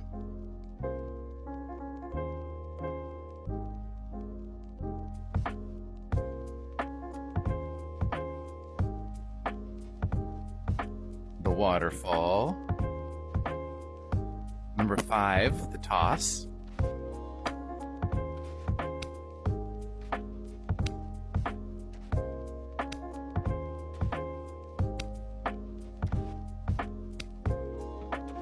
Number 6, the cheat.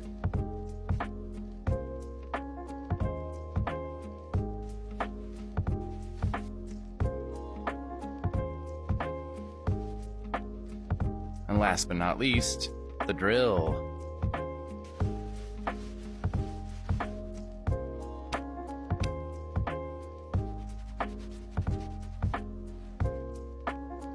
Now let's dry our painting.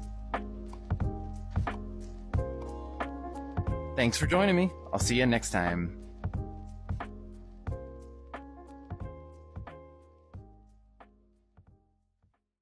Hello friends, ignore the painting. I actually want to show you a glitch I just found while backing up trying to look at it. There is an area, I think it's like right here, where if I back up into it, just right, I can fall through the ceiling. I don't know about you, but I love glitches and I just wanted to show this one to you. somewhere in this seam. Let's see if I can make it happen again. Yeah! It's pretty cool. Anyway, that's it. See you later. What is that? What is that thing? Oh my god. This is terrifying. Okay. I love it. Ew. Why is it this is a squid? This is like some eldritch horror kind of Cthulhu stuff. I guess. Let's try this out. Oh, it's so creepy. Ugh. Okay, I'm in love. This is just awful. Oh man, they really did it with this one. I am in love with this thing. I hope this thing stays forever. Oh my god. All right, let's paint.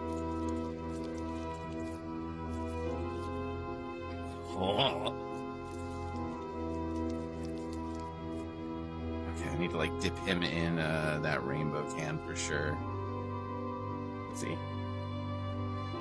Oh my god. That is just nasty. It's time for some demonic squid brush ASMR.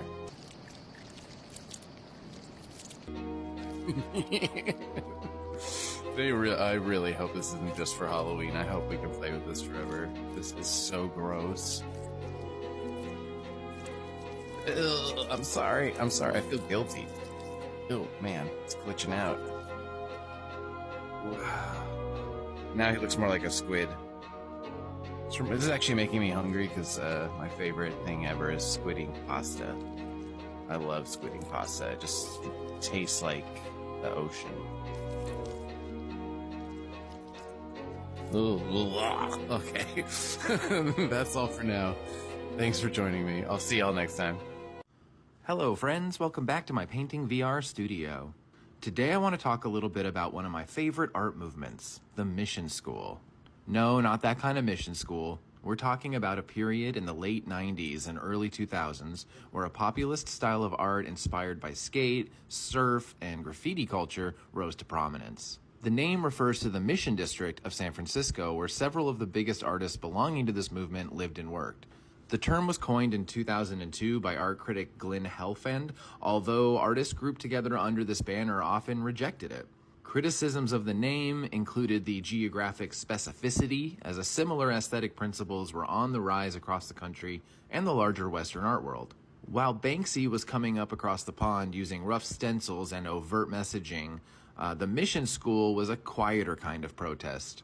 The aesthetic was decidedly folksy, recycled, handmade, imperfect, and very human. A contradiction to, or a deliberate rejection of, the booming tech industry and increasingly rapid gentrification of San Francisco in particular. The two artists who would end up as the figureheads of this movement were a married couple, Barry McGee and Margaret Kilgallen. Barry McGee was born in 1966 and attended the San Francisco Art Institute, receiving a BFA in painting and printmaking. He's currently approaching 60 years old and got his start tagging in the late 80s and early 90s. While he's done graffiti under a wide range of monikers, he was best known as Twist.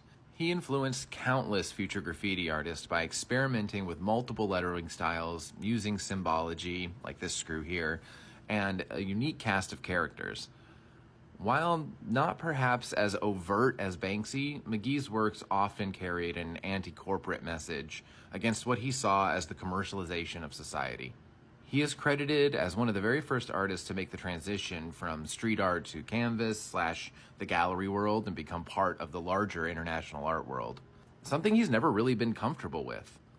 I personally would never begrudge any artist for making money with their work, but I can understand the unease of being handed a butt-ton of it for expressing anti-capitalist sentiment. Politics aside, McGee's dumpster diving thrift store aesthetic connected with audiences who were craving something more relatable, personal, and cozy. I don't know if cozy is the right word, but I think the Mission School aesthetic is kind of like a folk art quilting practice for stone skaters and surfers. But no one better embodied that vibe than Barry's banjo-playing wife, Margaret Kilgallen. They actually met while surfing. She looked to stories of everyday people for inspiration, and her aesthetic was informed largely by folk art, freight train graffiti, or hobo art, signage, and typography. In fact, she worked as a book conservator for the public library. She was a cyclist as well, which can be seen reflected often in her work. The bicycle acting as a symbol, in my opinion at least, for commonality, humility, and community. Her aesthetic celebrated the visible hand of the artist and disregarded fine art norms while elevating craftsmanship. She unfortunately would succumb to cancer at the age of 33, but her contributions to the visual zeitgeist of the late 90s are immeasurable, and her influence on Barry and his work is undeniable. It's my belief that her style contributed heavily to what we can see today as corporate art, which is kind of ironic. You know, that kind of flat, folksy looking style always employed by those companies looking to humanize themselves. I recommend picking up Beautiful Losers and Young, Sleek, and Full of Hell to get a further glimpse into the world these two and many others operated in before finding huge commercial success. You might be surprised who else you see there. That's it. Thanks for joining me, and I'll see y'all next time. Hello, friends. Welcome back to my Painting VR studio. We're in space, thus the zero gravity here. And I want to check out the new downloadable content, the pixel painting mode. So if you download this pixel paint content, you're going to find it in your paint bucket section. Here it is, this little square dude. So itself's color doesn't change, it just pixelates your brush or not. We're going to grab this guy, dip him in there, and all of a sudden he's now in the digital world, jiggling around. Same kind of thing with brush controls, except now you'll notice we have some new effects. You can hit this and return it to a normal brush, or you can choose a slightly larger pixel, and you can change the shape of the pixels. That'll be kind of fun to play with, I think, later. Let's go with like a traditional square one, and I'm going to put it at like 2. Let's see how this actually works. Let's see, what should we draw today? Maybe like a cactus time. All right, so I'm just going to go up, and let's make a quick cactus here. Oh, a little stray pixel there. Okay, a couple cactus arms. A little pixely. This will be for my new Western-themed video game. I'm kidding, I'm not actually making a video game. There we go. Let's see, maybe a little highlight. Like that. How does this work? Just down this way. And maybe down on this side. Alright, well, I want to choose a different brush. Let's see how other brushes handle that pixel effect. Maybe this small guy here. Turn him white. Boop, boop. Hey, there we go. And let's see, I'm gonna add a little thorns. Oh, that's kind of cool. Oh, it has like, if you leave the mixing stuff on, it looks like it has a little bit of blending and mixing too. That could be really nice for some shading effects. All right, let's put a few more of these in. Now, it's kind of a funny thing that they're different sized pixels. Like generally with pixel art, I feel like you'd want to keep a consistent rate of pixels or a consistent size. But I think this could actually be really cool looking, messing with it and blending 2 or more of them together.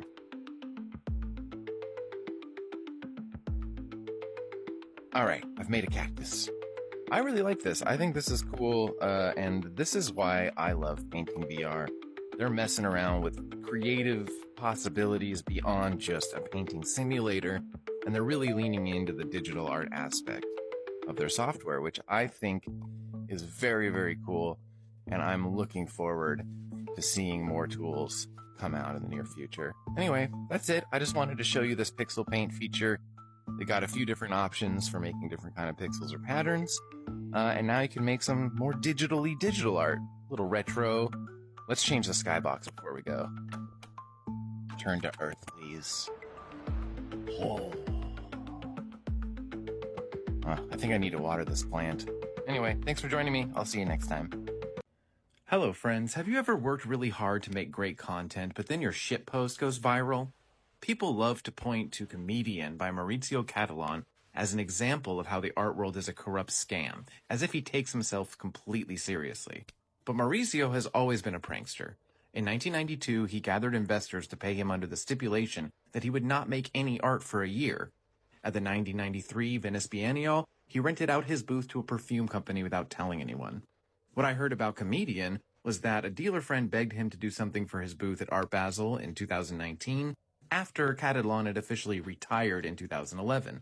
Apparently, he was in the practice of duct taping random objects to the walls of his hotel rooms after a stay, just to confuse the staff, and he provided his friends with a banana as a low-effort way to appease them. I don't think anyone thought it would become the cultural phenomenon it is today. What you might not know is that he's an incredibly talented hyper-realistic sculptor, and his 2011 retirement show at the Guggenheim was probably one of the coolest and most impressive shows they've ever put on. Thanks for watching. I'll see you next time. Hello, friends. Welcome back to my Painting VR studio. The more I read about Andy Warhol, the more he sounds like my friend and contemporary pop artist, Wisecarver. Back in the day, Andy Warhol used to call up advertising agencies over the phone, and if asked how he was doing, he would quietly say, "I'm okay, but I have diarrhea." That just sounds very Wisecarver to me. Check out his work. It's incredible. He also gives amazing advice to aspiring artists on his social media platforms, and he can also rip it up on a skateboard. I would also like to make more videos giving advice to artists. I had a ton of fun responding to you all last time, so if you're an artist, comment something you've always wanted to know. And if you know an artist, send them to this so they can comment a question. By the way, you can watch the most recent episode of my long-form podcast, Lucky Time Explosion, for a full recent interview with him. Him being Wisecarver, not Andy Warhol. All right, thanks for watching. I'll see you next time. This is how we do it.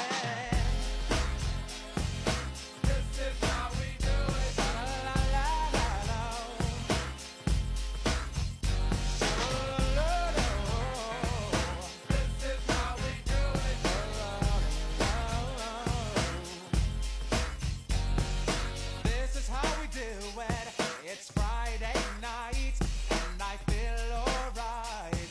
The party's here on the west side, so I reach for my 40 and I turn it up. Designated. Hello, friends. Welcome back to my Painting VR studio. This is a stereoscopic photo of the Knoedler Gallery, founded in 1846. It was the oldest continually operational gallery in the U.S. until its closure in 2011. Getting caught up in several lawsuits involving Nazi plunder after World War II wasn't enough to force its closure. It closed because it got caught up in an art forgery scheme involving this Chinese painter from Queens. Pei Shen-qian painted 40 pieces that were later sold to the Knoedler by this woman, Glafira Rosales, as an original works by famous abstract artists like Rothko, Pollock, and Motherwell. They scammed the gallery and its buyers out of $80 million with their forgeries. To me, the craziest thing about this case is the apparent ease at which Glafira seemed to get away with her lack of proper provenance. For some reason, the gallery seemed to take her excusatory claims at face value. Were they careless, or were they in on it? Hello, friends. Welcome back to my Painting VR studio. No art history lesson today. I just kind of want to play around with this new pixel feature. Kind of maybe get back into my old style a little bit. I'm just doing sort of Franz Klein, Motherwell-inspired abstract work. I think it looks really cool with this new pixel brush, and kind of gives it like a little updated inspiration.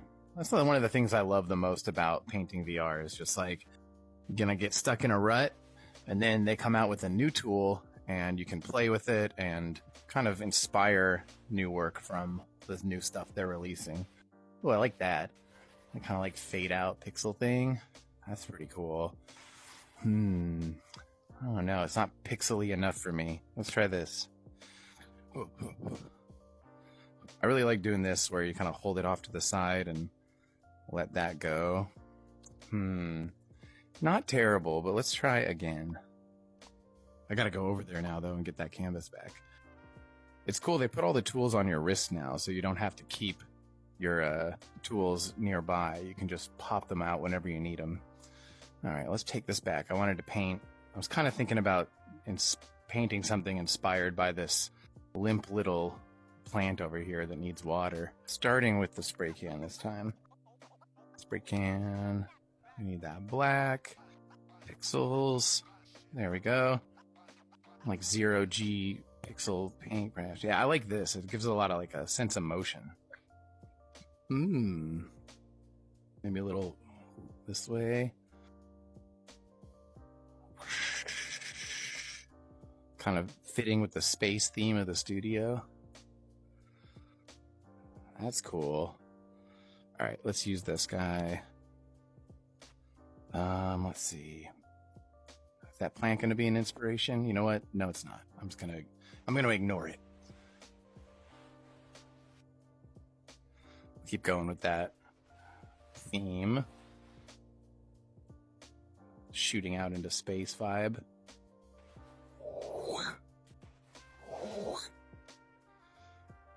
Kind of like a UFO, right? All right, let's see. Give me my can back. Do a little red. Let's do like right up here. It needs a little balance. I wonder if this will look like a circle. We just hold it down. How long does it fill in? Yeah, it does fill in. That 1 pixel. Oh, there it goes. All right, there we go. Good enough. Thanks for joining me. I'll see you next time. For Christmas, I'm going to teach you the difference between abstract art and abstraction in art. This is an abstract art piece. This is an art piece that uses abstraction. So the difference is that one of them is abstracting a photo or a picture of something that is real. Usually Franz Klein was using like a projector to blow up images, taking a reference image of like a wagon wheel or a chair, and he would blow them up really big and zoom in on a certain part of them, and thus creating an abstraction. However, Motherwell generally would use more subconscious methods and create stuff that didn't have a direct visual reference to something. So that's the difference between abstraction and abstract art. This one needs like some drips over here. Yeah, there we go. All right, that's it. Thank you so much for joining me, and I'll see you next time. Hello, friends. My name is Brandon. Today, I'm going to be ripping off an AI for a change. There's this artist who goes by like Tooks or Spellcaster, and I see them a lot on my Instagram, and I really love the aesthetic they're doing. I think they're working with AI because they put the AI tag up, but they've got this like color palette tuned in that's very kind of ephemeral and pastel-y, and I actually think it's really cool. So I'm going to kind of do something inspired by that. I wouldn't say I'm necessarily trying to bite the style, but I want to play with this color changing magical spray can and see what we can do. Let's go. I need like some cloudy shapes. I'm going to use this on full thickness to give myself sort of like a color palette to pick from. There we go. So let's see, I can now use this A button to select like some of that. I like bright aqua, I like that. Let's turn the thickness back down. See if we can make sort of clouds. It's kind of cool. It's true, like it's slightly different color. There's a little darker one for the bottom. Let's turn that even further down here. It's not doing too much. Maybe back up a bit. I think we need like a pink mountain range. Let's choose one of these lighter pinks. See if I can get kind of a big thickness. Now you want to kind of go in spurts like this so that you don't clog your cap with paint. Oh, wait a minute. Never mind. I forgot we're in a video game. They make like a lot of cool kind of like spire and circle shapes. Maybe we should get some green.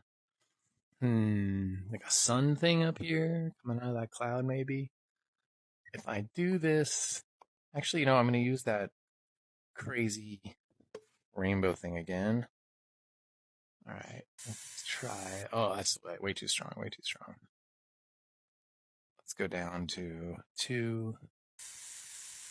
Yeah, there we go. I might need to like burst the saturation up a bit once I get this out of painting VR. I find that the rainbow can is really cool for making kind of ephemeral looking colors, but you do it so light, the colors just don't really pop. So you have to like up the saturation a lot afterwards, like in iPhoto or Photoshop or something. Let's see. I'm just gonna like kind of hold it here and see what happens. Let's up it a little bit more. There we go. I can pick which color I want. Said green, didn't I? Yeah, kind of green. That's kind of cool. Let's see. I'm gonna leave it on 3. Kind of do some spires coming up out of here. If I go fast enough, I can kind of make it not look rainbow, but just kind of like dreamy pastel. Yeah, that's kind of what I'm going for. All right, success. Watch out, AI. I'm coming for your job now. I like that. The weird balls. What else do we need? Like maybe a kind of a blue sea vibe going on down here. And I also, if you do it light enough, it kind of interacts with stuff that you can barely see before. You put a solid color on here after doing a really light rainbow wash. And you get this kind of cool effect. Let's see, what else would there be? Like maybe some squares. Or let's see, these like tower people. Maybe there's something coming out from space, like some sort of square spaceship or something up here. Or like a triangle. I've been like obsessed with triangles and circles and pretty much anything that you saw a lot in like 1980s design. I've been doing a lot of that stuff on Procreate lately. I have a store on a place called Cohort. It's like a new marketplace for artists, which I recommend checking out if you are an artist. It is pretty cool stuff. See what happens when I kind of like cross pattern this. I don't know if I like this, but actually I hate it. Oh, it's horrible. Okay, let's cover it up. Maybe something cool will happen when I add like a big layer of paint. Gotta lighten that up a lot. It looked like your auntie's picnic table spread, like kind of horrible 90s beachwear. Not the good stuff. There's a lot of cool stuff from the 90s and 80s, but that was not it. Not it, Chief. All right, let's see. Better, but I'm not happy still. Maybe, you know what? Let's go back to our crazy rainbow can. Put that in there. All right, I'm gonna try and just let this do something how I like it. I'm gonna blow that out. Oh, you see that glitch? Oh well, let's go with it. Happy little accident, right? Some Bob Ross vibes up in here. It's kind of psychedelic watching that change. Oh, see kids, you don't need drugs. You just need painting VR. Okay. 2 moons. It's kind of sweet. Let's see. Maybe we can do some like something like this over here, like a radio signal. Maybe these are like alien radio towers kicking off some transmissions. It's transmitting here to the rest of the UFO tribe.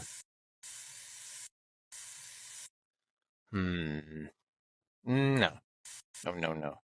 I do like the different colors that were coming out of there, but too similar. Well, I can't undo anymore, so we're stuck. Actually, I know what I'm doing. We're going to do what color, like you need to repeat things that exist in one place but not the other. So I'm going to cut off the whole bottom of that reference rainbow. Actually, let's make a different reference rainbow. There we go. All right, so I like this. Actually, if I keep doing that, maybe I don't want to cut it off anymore. Yeah, I kind of like that. Although that's going to be rough with the saturation stuff. So let's see. We got some hills, radio towers. It's not good, but I mean, having fun at least. I think we need another circle down here. Maybe we're going to call it a day after that. Get out of here, menu. Ugh. Having technical difficulties with my art supplies here. I'm waiting until this turns like a nice purple. Actually, I'm not going to wait anymore. I'm going to get that bright fuchsia, turn the thickness way up. Oh, Jesus. Oh, I like it, though. All right, let's keep that. Let's get some sort of blue over here, maybe. Bonk. That ain't bad either. Focal points now a little much. But maybe we can take the color changing back and kind of vignette the whole thing. Let's try that. I think that might look a little better. Boom, boom. All right, we're gonna get the changer. I'm gonna turn this way down to like 1. No, nothing's gonna happen. 2. Okay. Let's see what happens when I go like this. The vignette the corners in. If I go fast enough, it doesn't tend to look like a rainbow. It just kind of has like a pastel sheen, like a mixy sheen, which is kind of the vibe that I was getting off of that AI stuff. Look at the stuff that's coming out of here. It's like I didn't do those little brush strokes. Or at least I don't remember doing them. But there they are. It's been a wonderful journey of discovery. All right. Checking out this alien landscape. All right, that's pretty cool. Actually, yeah, it's really cool. I like it. I'm done. All right, thanks for joining me. I'll see you next time. Ooh. Hello, friends. My name is Brandon. Welcome back to our Painting VR studio. I'm in my favorite environment, which is just this weird white purgatory-looking place. And today I'm feeling like doing a little bit of Motherwell Klein-inspired abstract expressionism. Just black paint on a white canvas. It doesn't get any simpler than that. I've heard it said that abstract art is the only honest form of art. I'm not going to go that far, but I do think there's something really cool about it. And Motherwell and Klein are like two of my favorite painters. I feel like they represent sort of the end game of painting, if you know what I mean. One thing, too, that I always hear is like, oh, that's not art.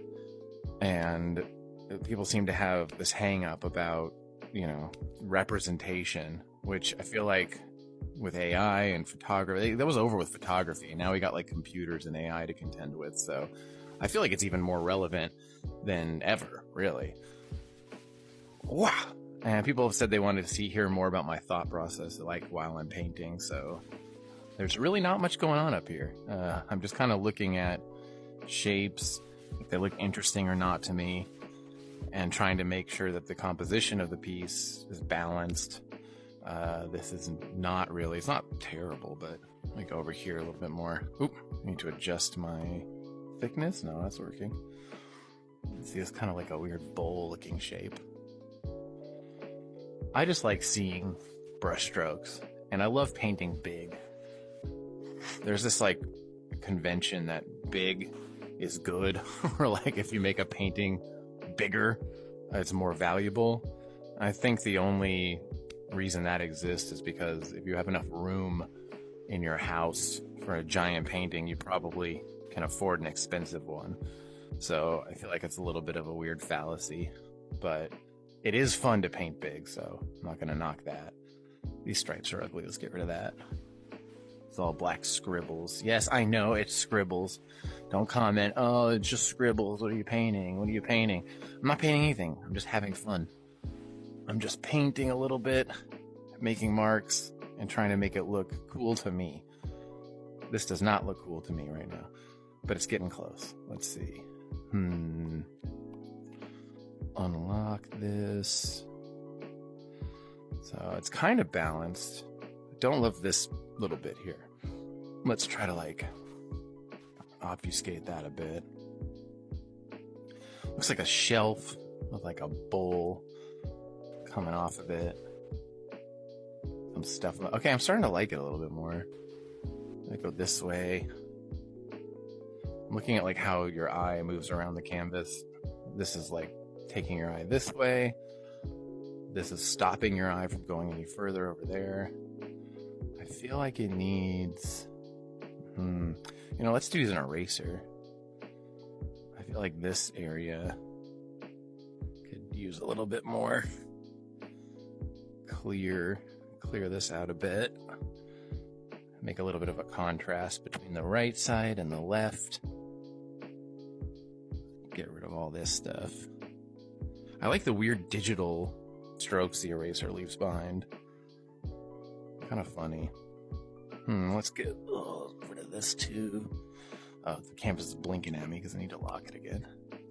Modern problems, right?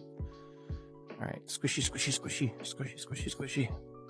That's what my brain is thinking when I'm making this art. I'm just like, sound effects, really. All right, we're getting there. I think maybe like going off the page a little bit. That's always a trick if you're doing not only abstract work but like regular work too, and you want your compositions to be better. Don't try to like sandwich everything in one area. You want to have some stuff that goes off the page that like implies there's more happening over there than what you can see. So, all right, let's see this a little bit, continue this a bit.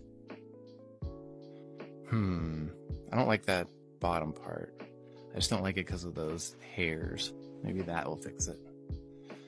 Yeah, there we go. We have like more of a mess, more structure over here, more round stuff happening. The hardest part about making this kind of art is figuring out when you're done. I think I'm done. So that's it. Thanks for joining me. I'll see you guys next time.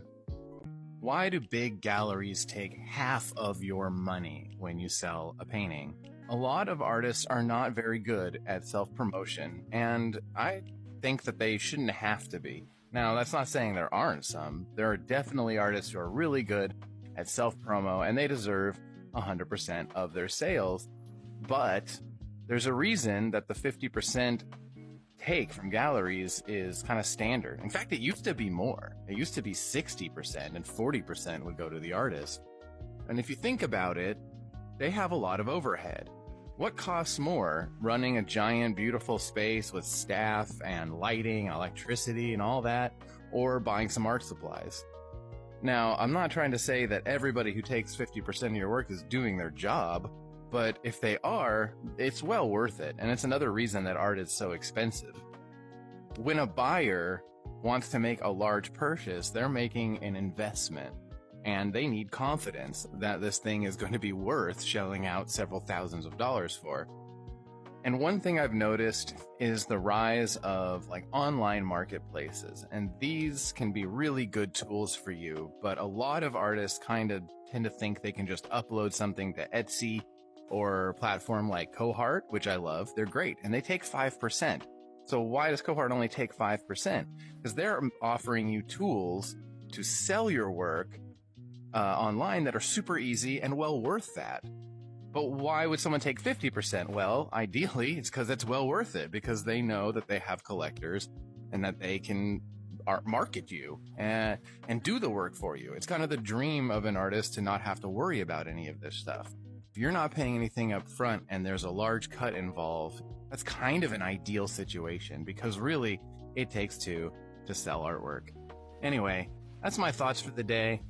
Go out there, have fun painting. Don't worry too much about this stuff. There are people who will do it for you. You are invalidating my lived experience and not helping artists with this comment. So let's get into it.